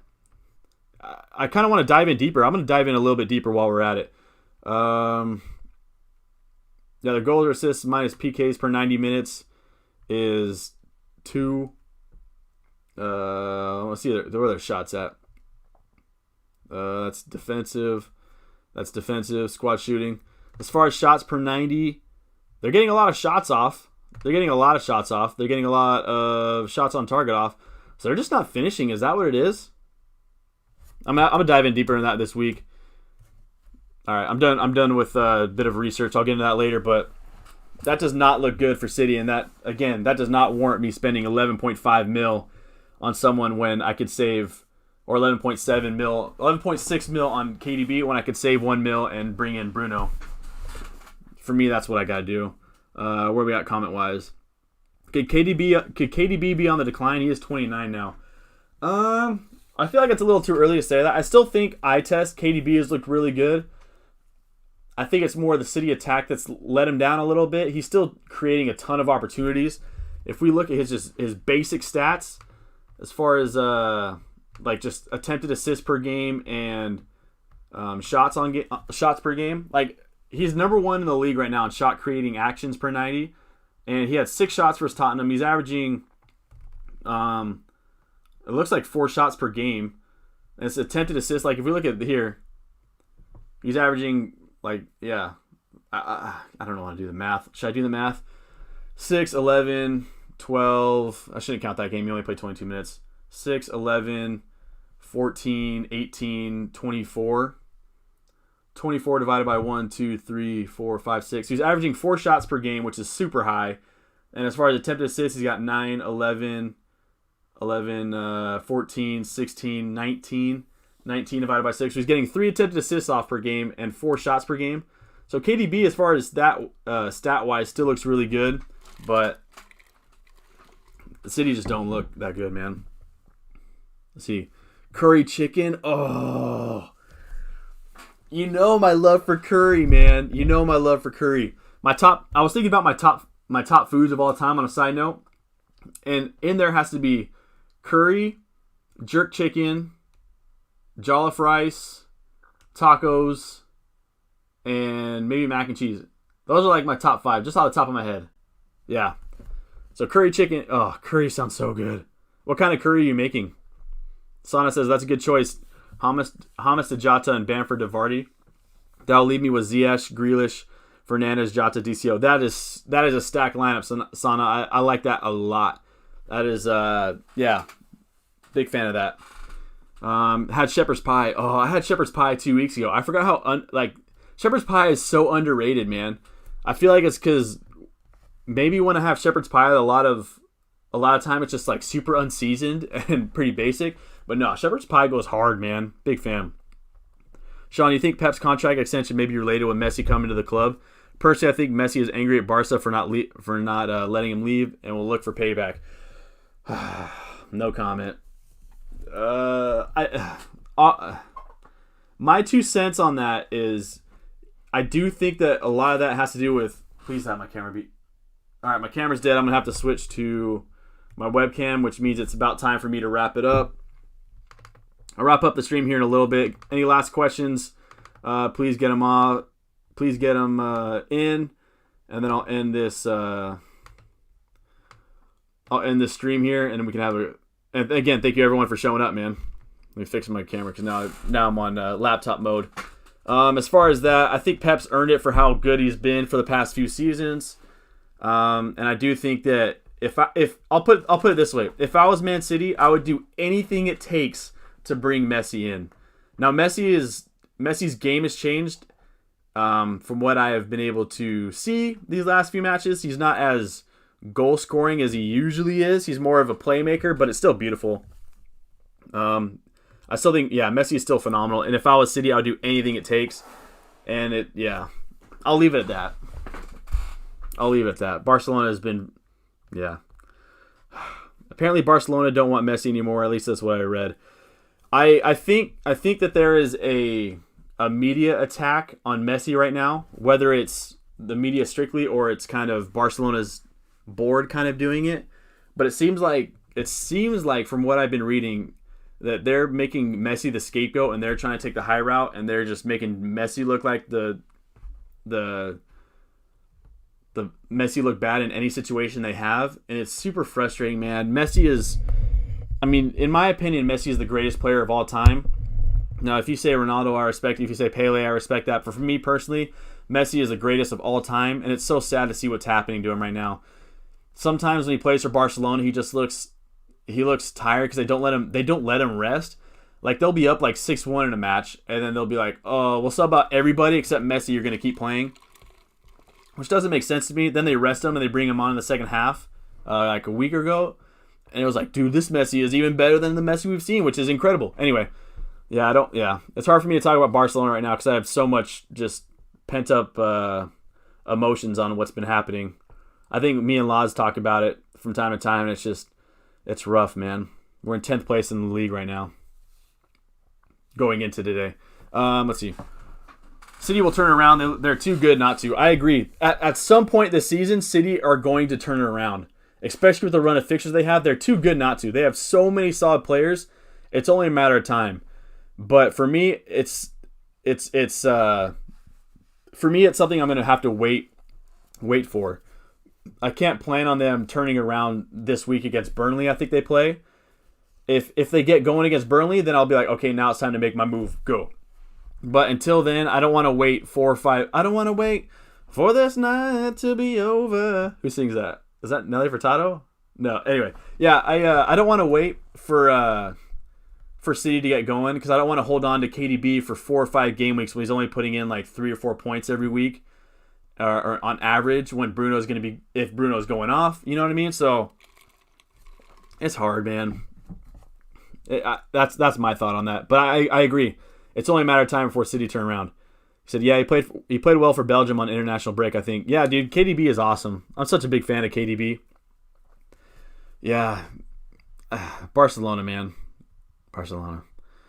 I'll be a Barcelona fan to the day I die. I'll always rep the Blaugrana, but sometimes it's hard. Sometimes it's tough. Watching that game this weekend versus Atletico, man, they really gave it to us. Which player do you think will end up being the highest points total this season? Oh, I think it's got to be Harry Kane. I think Harry Kane wins it. I think he's just off to such a good start. I know he has a tough run of fixtures right now, but the choices for the top, that'd be my Maverick pick, my Top Gun pick. I still think maybe Salah wins it or Bruno Fernandes wins it. But as of right now, I think Harry Kane has a good shot at being the highest point scorer this season. Lasbell, I owe you Jollof Rice big time. Oh, dude, Jollof Rice. Oh. You know what my favorite thing to do? When I was in London, when I was living in London, my best friend's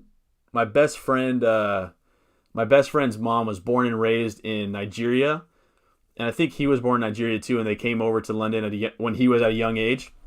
And my favorite thing to do was anytime I would go over there, I'd always just like slip in the fact that, oh man, you know what's awesome is jollof rice, or you know what I haven't had in a long time is jollof rice. Just like randomly in a conversation, and she would just be like, oh, you haven't had it forever, and she would just whip it up on the spot, man. She was awesome, man. She was a legend. Yeah, man, jollof rice is just king. I've tried making jollof rice a couple times here, and I just haven't been able to figure out how to make it the same. It's just whenever I make it, it just isn't that good, as good as when I would get authentic jollof rice, man. But jollof rice goes hard in the paint, dude.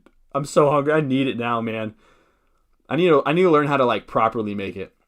Don, you've been an incredible content producer. Oh, dude, thank you so much, Mr. Enigma. That means a lot, man. Seriously, that means a lot. I always look forward to your videos and your streams. That means a lot, man. Seriously.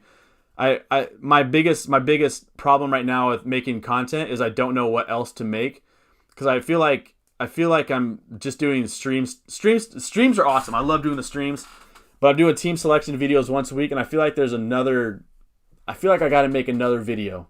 There's got to be something else I do every week, but honestly, that means a lot, man. That means a lot.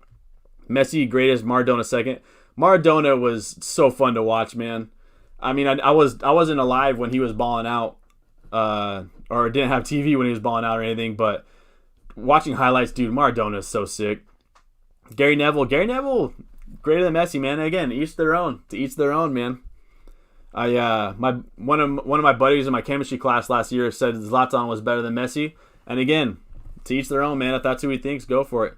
I completely agree on the Messi treatment, which is why I would love to see him get some revenge. Oh, to be completely honest, if Messi leaves to Man City and City play Barcelona in Champions League, I'd probably root for Messi to get a hattie in that game, because they have absolutely just what he has been receiving. Yeah, I don't want to comment on it anymore, man. It's just so frustrating. So frustrating.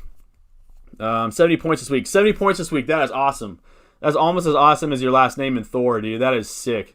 70 points. Phenomenal week. That should be a nice green arrow. Congratulations. Dude, honestly, that is awesome. Who'd you captain?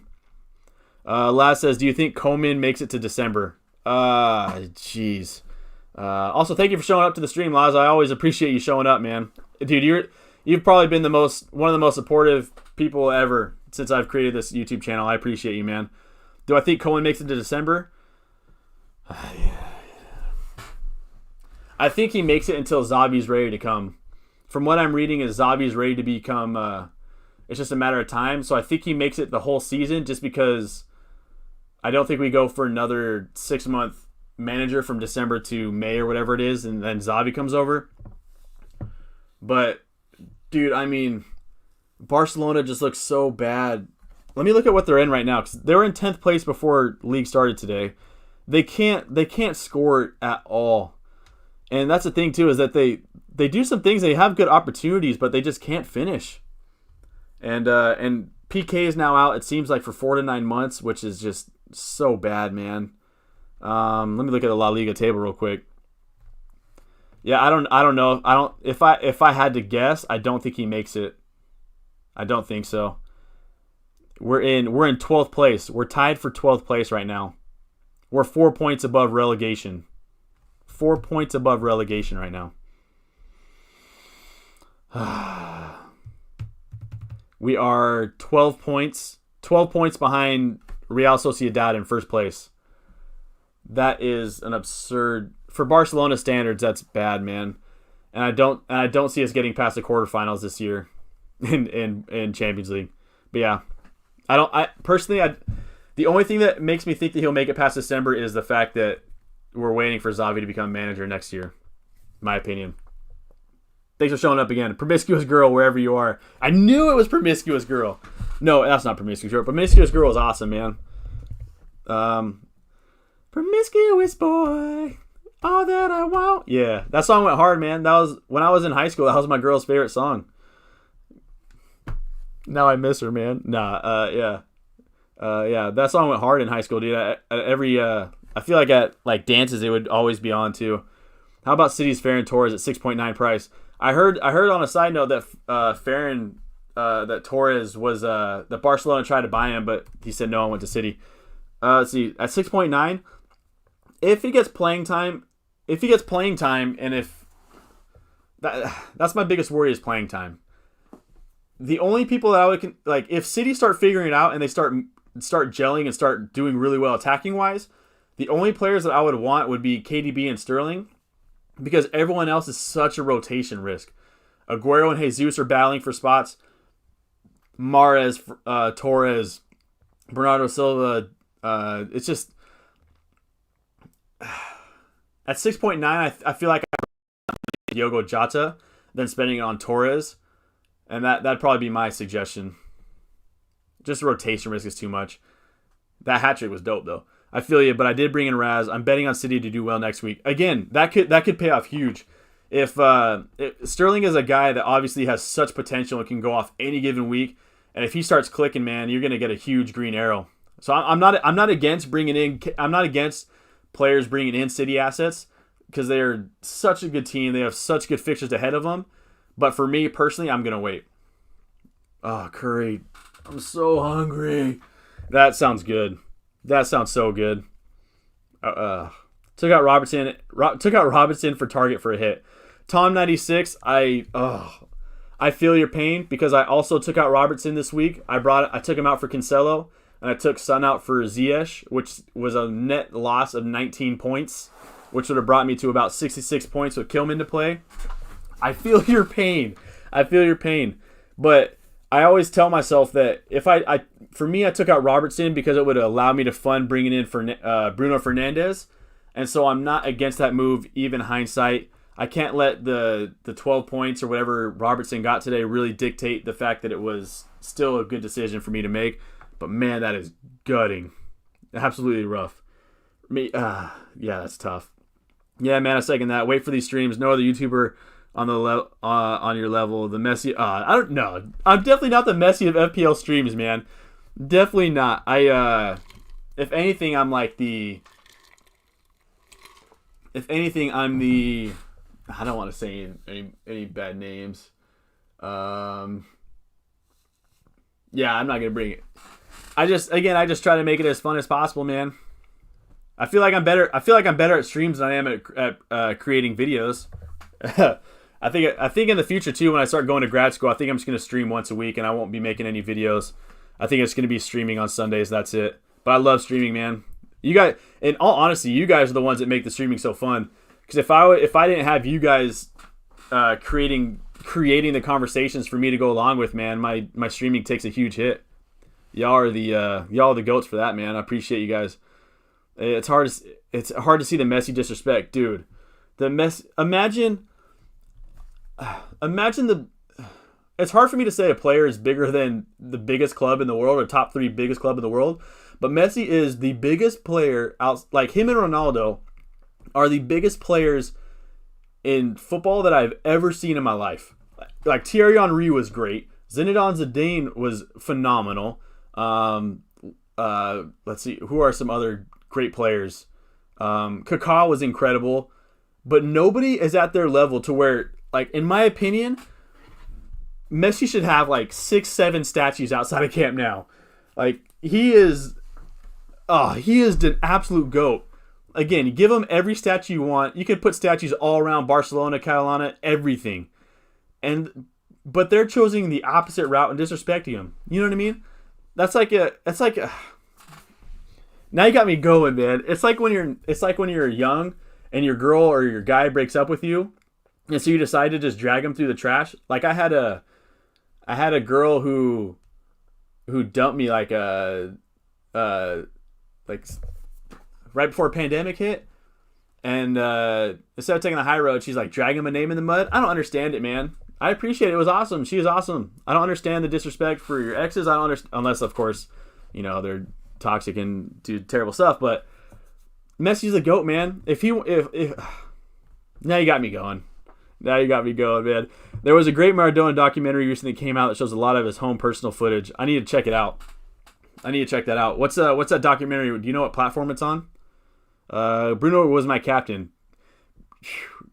22 points is huge from a captain, man. And then also he had a 24-point swing after that missed penalty. That if I had Bruno, if he was my captain, that missed penalty, I would have walked away and didn't know that he scored until I came back 5 minutes later.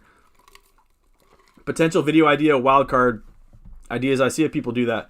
My only problem, on a side note, the only problem with me making videos in the future is I don't want to be a guy that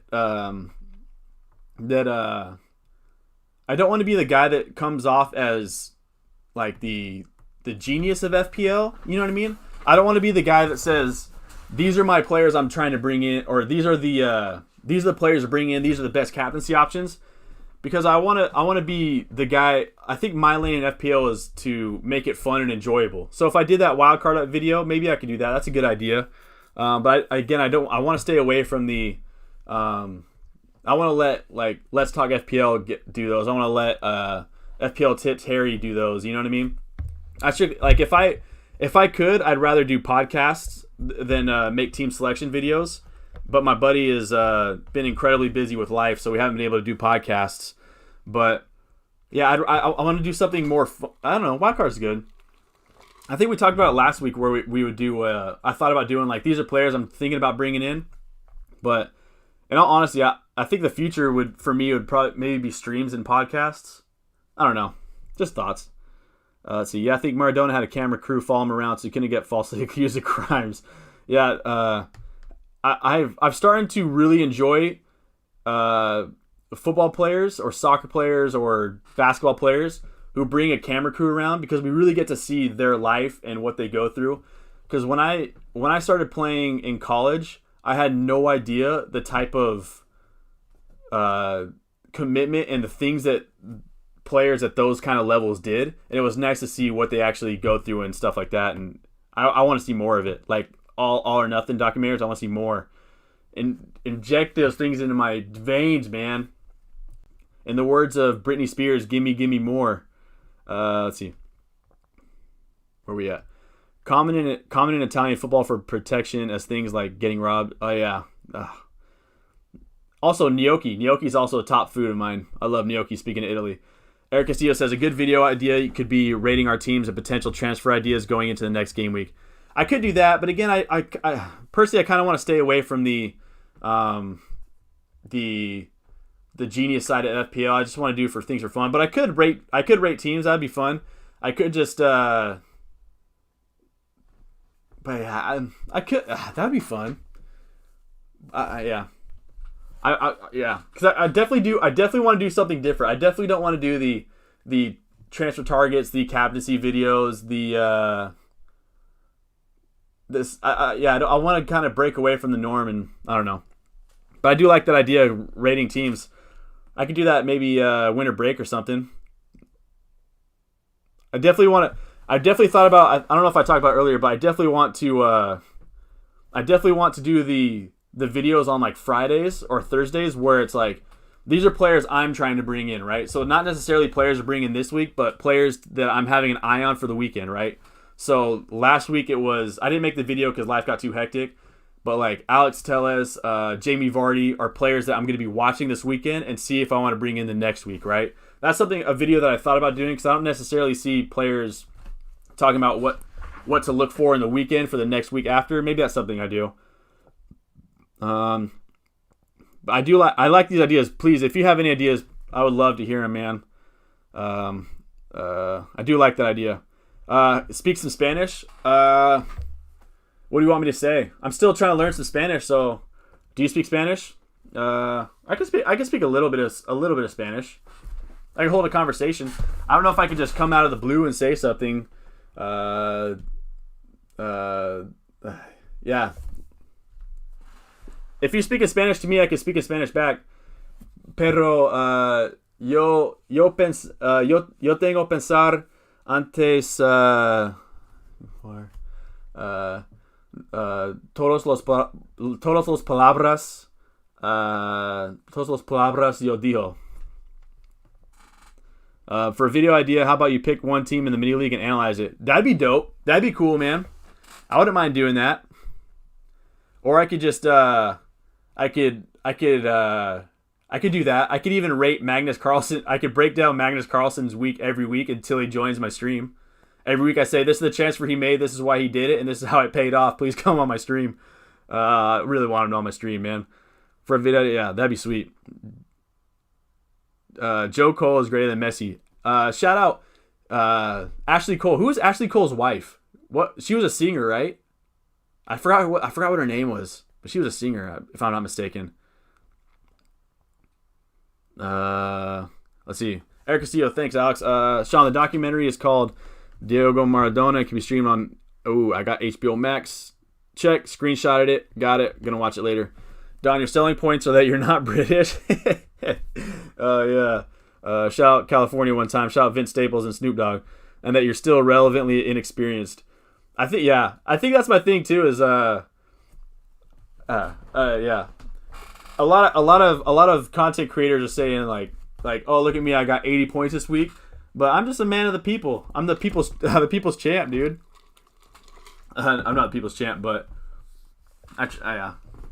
you guys, I always say that you can laugh at me because like right now, look at the score, man. What other content creator is getting a bunch of 1s and 2s from from their squad, man? Yeah, man. I wish I would have started this last season. I wish I would have started my YouTube last season so I could have. I guess you're still seeing me grow as an FPL player, I guess, because I still have a lot of learning to do. I think there's 2 big Maradona documentaries. I gotta check them out, man. Let's see. I think American is a selling point. I feel like I gotta do something with being American, right? Shout out Tim. What if I could get Tim Howard on this stream? Can we spam Tim Howard's Twitter? Does he have a Twitter? Can we spam him until he jumps on the stream? I feel like maybe I could be a voice for the American football, the growth of American football. Maybe, I don't know. I mean, that's way in the future. I'm still having fun doing this, man. One idea for your video: underperforming players you think are about to explode, as in players that you think pick now you could be ahead of the curve. That's not a bad one. I kind of like that. That'd be hard, though. That'd be hard because a lot of players that are underperforming, it'd be hard to guess when they're going to start going, right? But I'm down. I definitely need to get more videos going, especially for these next 2 months before I start grad school. I need to get as many videos out as possible. But once grad school starts, it's going to be mostly just streaming. Maybe a video here and there if my buddy wants to edit for me. Cheryl Cole, that's her name. Yeah, Cheryl Cole. Laz, I appreciate you, man. Yeah, thank you so much. Both you and Mr. Enigma, thank you so much, man. Even on pre-recorded videos, it feels like we're sitting at a bar chatting. Yeah, I appreciate that, seriously. Especially because I think when I first started creating content, I think I locked the videos now, but I rewatched them and they're just so. I was definitely not good in front of the camera.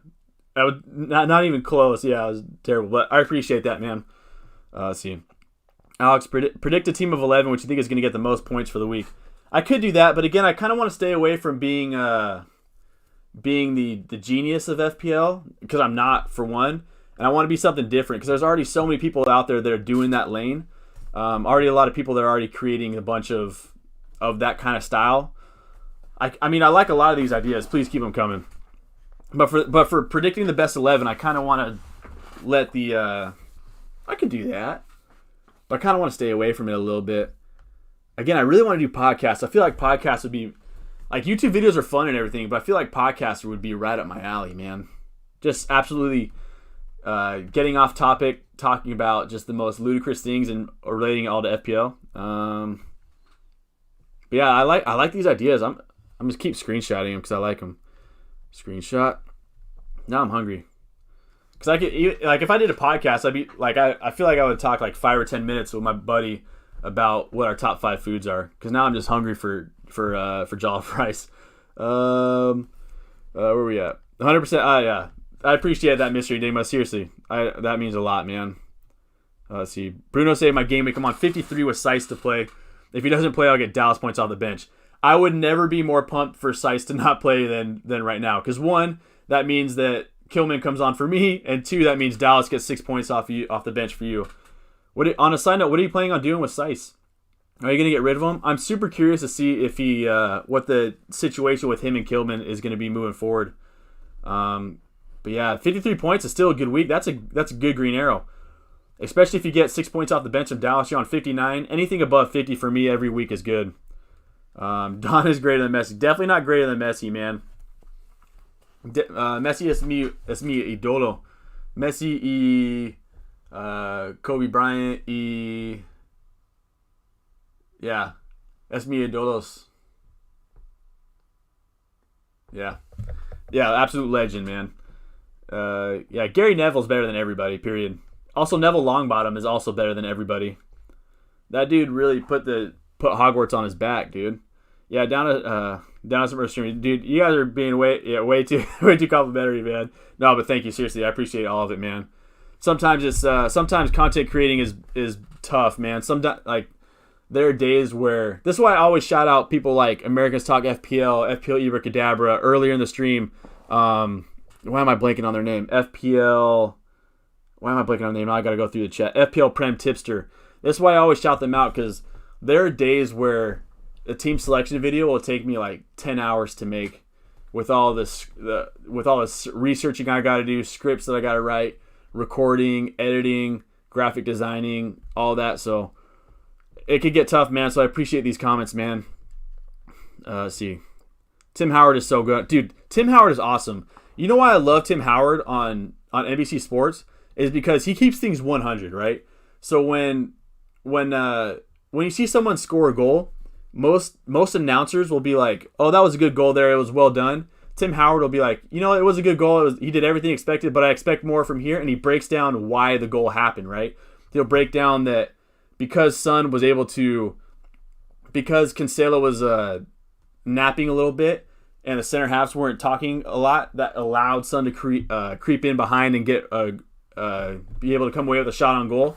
And that's why I love Tim Howard, because he breaks things down. I love announcers or commentators that really are able to drop, almost like I'm watching some film with them. I love Tim Howard, man. I mean, obviously as an American, right? Eric Castillo, that Tim Howard was our god, dude. He was when he got 17 saves in one game, something ridiculous like that. Absolute legend. I gotta start spamming him and see if he can come on my stream. I love him on NBC Sports, dude. Magnus Carlsen was 4th overall on the Gameweek 7. A cool guy. I'm from Norway myself. Norway plays chess now. Yeah, dude. Magnus Carlsen is phenomenal. I think his overall ranking right now, he's like 100K or something like that. But also, shout out being from Norway. No, that's Dutch. I think Ik ben en Jongen is Dutch, right? My dad speaks Norwegian, so I speak a little. I try to speak some phrases with him. But also, shout out Haaland. Haaland scored 4 goals again. 4 goals this weekend Haaland scored. This dude is unreal. That's my dad's favorite player. Oh, what a beast, man. How about a video where you talk about the biggest mistakes you made this week and make a story out of it? Those videos are going to be like 45 minutes long each week, man. I could do that. That'd be fun. That'd be fun, man. Yeah. This week it would be dropping Robbo and dropping Son. Yeah. Oh, just rough, man. Let's see. If you start doing podcasts, I'll listen. Yeah, I want to do a podcast so badly. The only problem with starting a podcast is just it's hard to do it. It's harder to make a podcast by myself. I don't know if I'd be able. I don't know if because I listen to there are so many good podcasts out there as far as FPL wise, and they do it so well. And I don't know if I could do a podcast by myself for an hour. You know what I mean? Or 30 minutes, whatever it is. I don't know if I could be that guy, but if I had someone else with me, I think that would be perfect. The only problem is getting my buddy to do it because he's been so busy. But if I ever start a podcast, I'll let you guys know.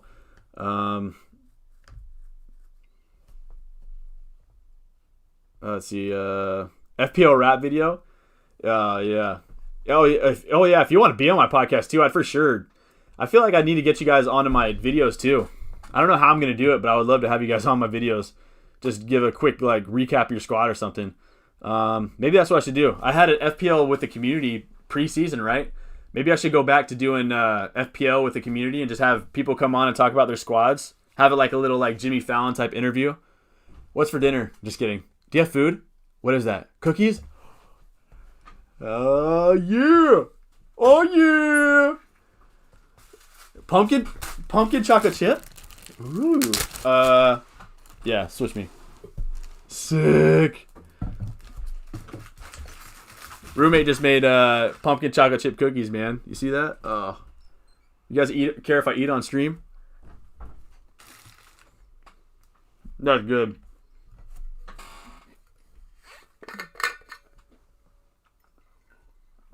A lot of dead air there, but that was worth it. Talking longer than the Fellowship of the Rings. Yeah, I'm on 3 hours. 3 hours and 10 minutes of this stream right now. Oh my gosh. It's fun though.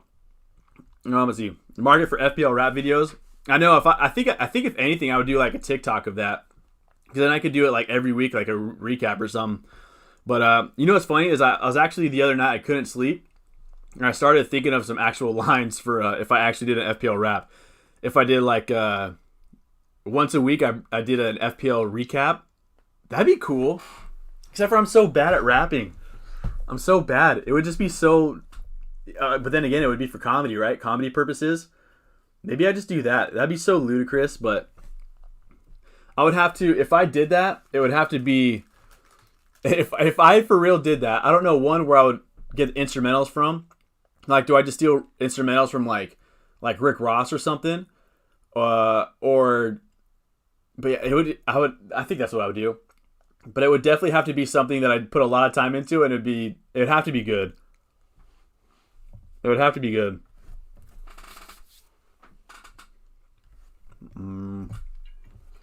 FPL OnlyFans.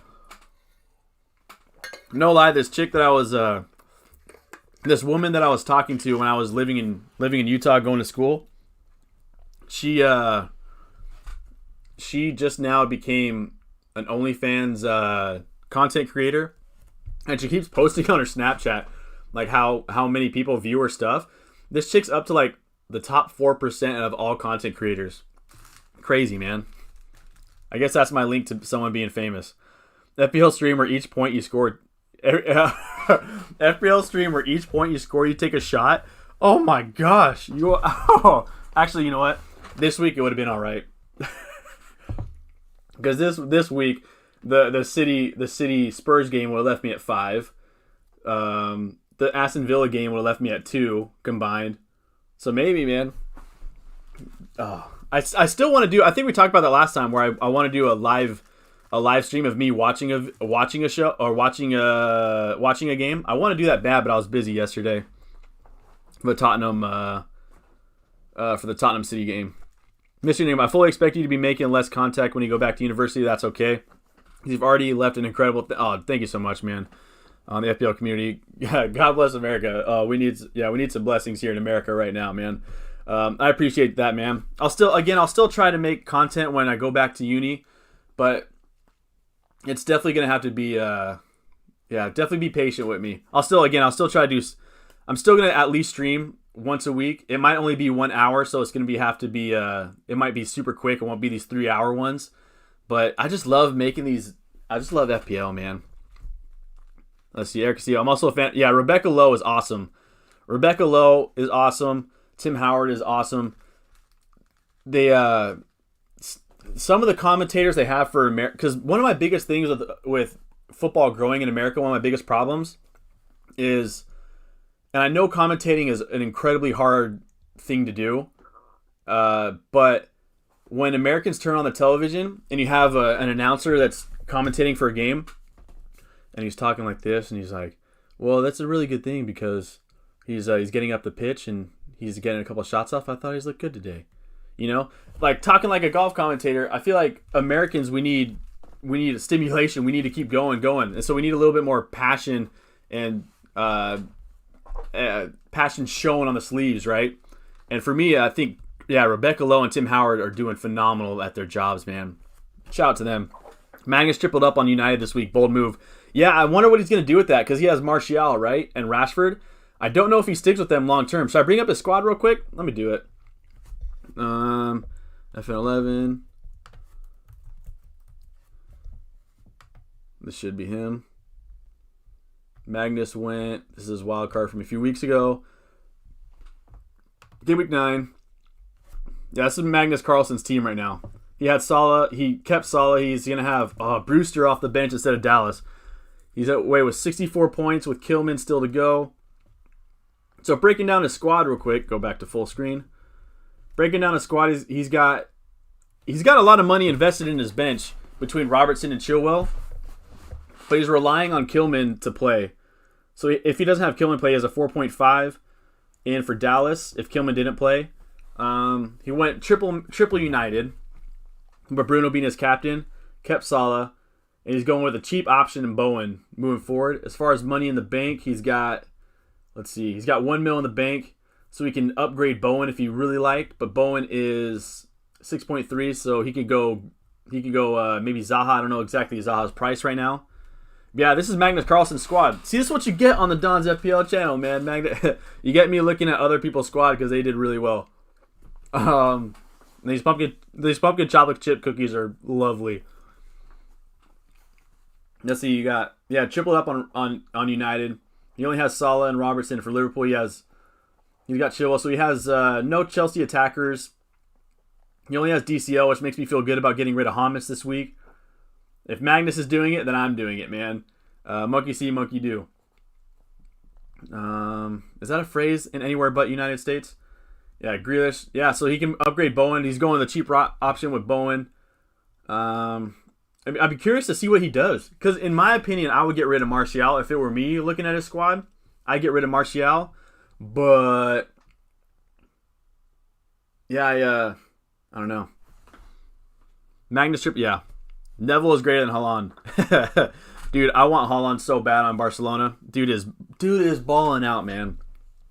DZS, I'll get rid of Seiss game week 11 as he'll be in a better position to use. Oh, you'll be in a better position to use a free transfer then. He hasn't been a priority, and I won't take a hit on a defender. Yeah, that's the thing. Is I don't know if I could ever take a hit on a defender. The defender would have to get a clean sheet for it to be warranted. Even like an assist, if he doesn't get an attacking sheet, won't really cut it. So it would definitely have to be, game week 11. That's tough though because you have a lot of money tied up in the bank.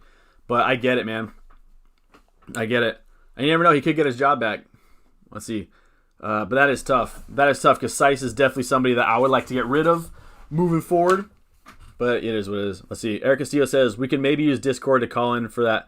Calling for that idea for a weekly roundup live show. Yeah, I mean, again, please, if you want to join my Discord, it is there. Yeah, I'm always trying to make better content and make this channel as great as possible. But it's definitely, I definitely appreciate everyone's advice, man. I can't get enough of these pumpkin chocolate chip cookies. Alex says, yeah, a girl went to high school and made an OnlyFans, or went to school with, made an OnlyFans. Oh man, you know what's crazy is I played American football in high school, and one of my teammates was one of my teammates' sisters. I'll just put it this way: we saw her pick him up from school one time because she was a senior when we were freshmen, and he instantly became like everyone's best friend on the team. And my brother went to school. My brother graduated the same year that she did.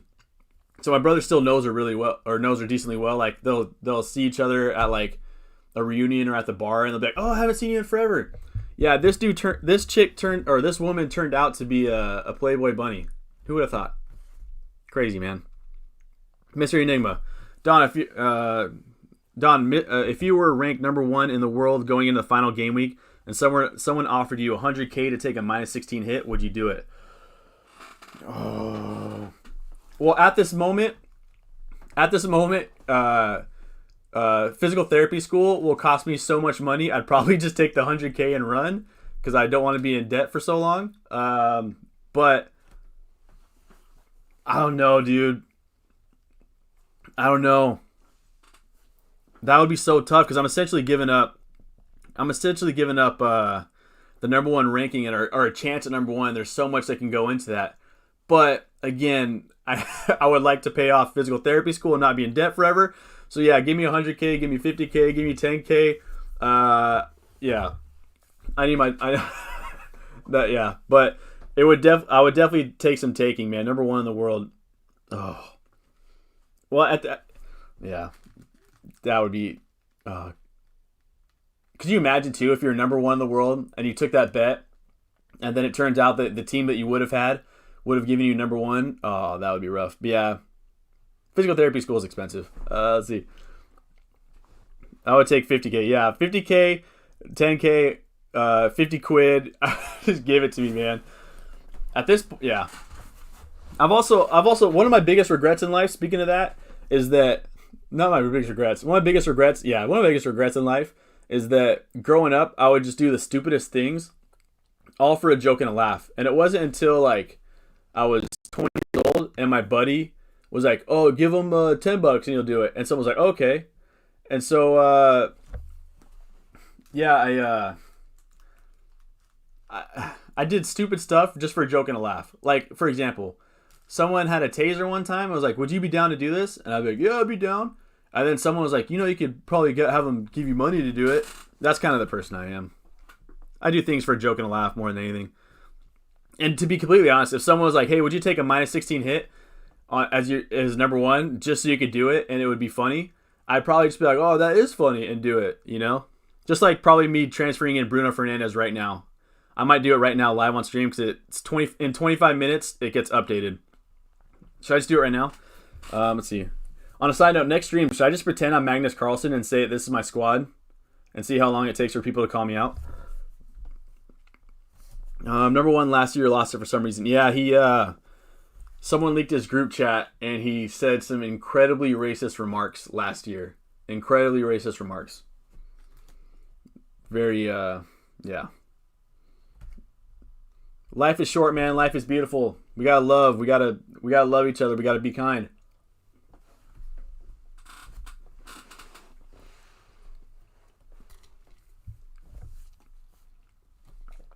Let's see. What about minus 32 for $1.4 million with a 20% chance? With a 20% chance of being investigated for match fixing.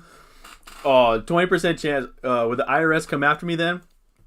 1.4 million is a lot of money, and at a 20% chance that, in my opinion, that's worth the gamble. I would take the gamble and hire myself Better Call Saul Goodman, and hope that I can beat the case. Yeah, I agree with Mr. Enigma. I applaud FPL for making a stand there and giving the winners to, is it Josh Bell? Is that who got it? Josh Bull, something like that. I applaud FPL for making a stand. Something needed to be said. It was an incredibly disgusting comment that he made, and I am proud of FPL for making a stand. Second place last year, didn't even watch football. Wait, for real? I know he's a mathematics whiz, but did he not watch football? Dang. I heard. I wonder what they do and how they make moves. Honestly, I wonder what the consistent top 10K and how they make their moves. They look at, because I'm trying so many different stats out and everything out to try to become a better FPL player, and I wonder what they do, man. Because you could say the game is a lot of luck, but if these guys are consistently winning, then there has to be a lot of skill, right? Yeah, Josh Bull won it. Yeah, shout out Josh Bull, man. He yeah. Again, shout out FPL for making a stand. Shout out FPL for making a stand. What about a minus 24 hit, 2 million, but also you never get to play FPL ever again? I would take that minus 24 hit. I would take the 2 million, and I would still be making content and just rating your guys' squads. And yeah. I would, again, physical therapy school is quite expensive, man. 2 million would go a long way.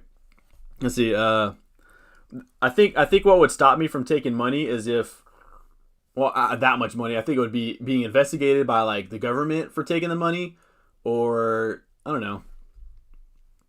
Let's see. Alex says you don't think he was a fan. Yeah, you don't think he was a fan. Just got an FPL because he liked flexing. He was good at it or something. Has he been on a podcast or anything talking about how he was how he plays FPL? If anyone knows of how he if he was on any podcasts or YouTube videos or something, can you let me know? I'd be interested to check it out. Let's see. I think this season is probably harder with maths. I wonder how he's doing this season. I also want to know. Anyone know how he's doing this season, or anyone know what his team name is? Lasbell. He did a video explaining his strategy. I sent it to you. Oh, you did send it to me. Okay, thank you. He was not consistent before then. Okay, thank you so much, Laz. I appreciate that. Let me go to my on Twitter. Okay. Do you send it on Twitter? Do you send it on? Let me see. I don't see it on Twitter yet, but anyway. He would have. I would love to have him on. I would love to have anyone on this pod. I'd love to have you guys and do the on the stream, man. Let's see. I need to learn math too. Yeah, when, at a young age, I felt like I was incredibly gifted at math, and then I just gave up, and I regret it now that I know that I could have won FPL with some math. Math is awesome though. Where's the trash can? I ain't got no trash can in here. I ain't got no trash can.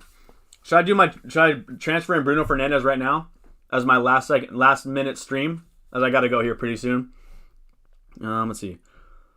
Yeah, thank you, Les. Please send it to me. Let's see. I believe Josh said he aimed to make transfers that would keep him he would keep in his team for long haul.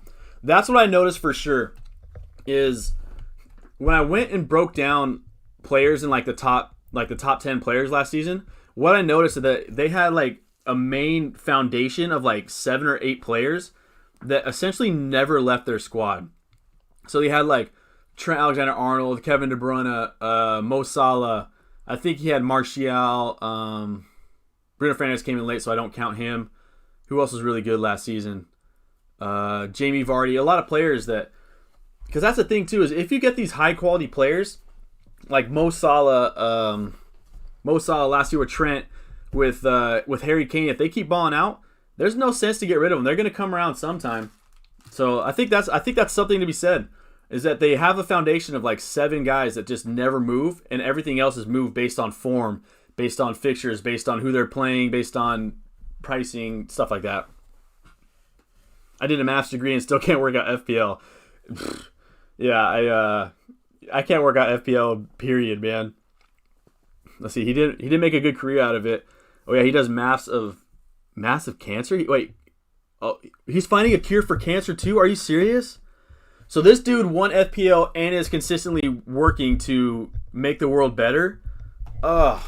He for sure deserved to win FPL last season. Incredible. This dude is awesome, man. If that's what that is so sick. That is so sick. Cancer sucks, dude. Cancer sucks. Racism sucks. Let's see. Josh spoke on a lecture for Oxford last... Did he really? Oxford had him in about his win in FPL. Oh, that is so sick. Shout out Oxford one time, man. That's dope. I saw a stream on YouTube and he did say he didn't watch Premier League much. Dang, I did actually see... I've seen a lot of people who are... Not a lot of people. I've heard some people who are top 100K who don't watch much football, which makes me a little happy going into grad school, knowing that I could still hopefully get a good rank when I'm not able to watch too much soccer. I'm gonna do it right now. I'm gonna transfer in Bruno Fernandes. Let me see. For the first time live on stream, I'm gonna make a transfer unless someone stops me. Right there, Bruno Fernandes in, James Rodriguez out, man. Yeah, he didn't take a hit. He said he took 0 hits. Yeah, dude, the discipline it takes to keep your players in your squad, especially at the beginning of the year when things just aren't working. Oh, incredible. Boom. Someone stop me, man. All right, I got to end the stream here pretty soon. Any last questions? Any last comments? I don't know. We talk about anything here. Best food, best top 5 rappers. What else could I do? Questions on who to bring in, who to transfer in, who to captain. That's an early question though. What are some other ones? Best Batman. We did that one already, right? Never mind then. Best Ninja Turtle.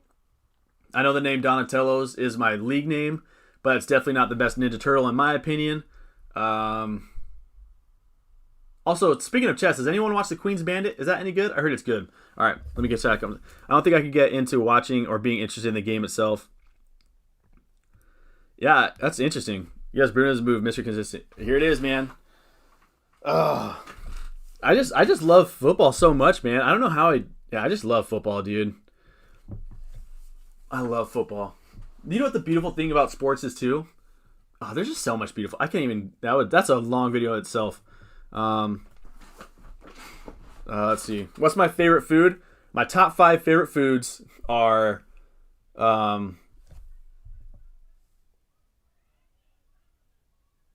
think is there a fight going on outside? No, a party going outside. Someone's partying in the middle of the pandemic next to my house. Anyway, top 5 favorite foods. I got a little distracted. Top 5 favorite foods, not in any order. Jerk chicken. I finally found a jerk chicken recipe, and I make it about once a month because jerk food is the best.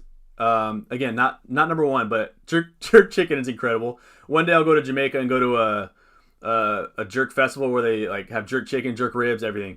Jerk chicken, jollof rice. Jollof rice is so underrated, so slept on. If you haven't had proper jollof rice in your life, find a Nigerian restaurant or a Ghanaian restaurant and get some jollof rice now. Curry, whether it's Indian or Thai, those are my top 2. Indian and Thai curry are my top 2 curries. So jerk chicken, jollof rice, curry, tacos, and number 5. Yeah, tacos are phenomenal, period.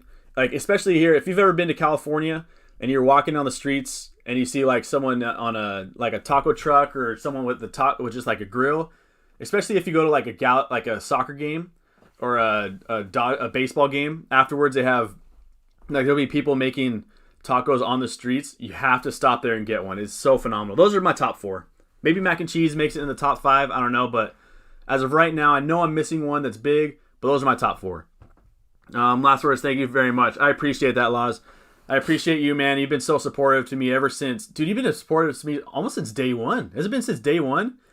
Yeah, dude, you've been so supportive, man. I appreciate you so much, man. Thank you.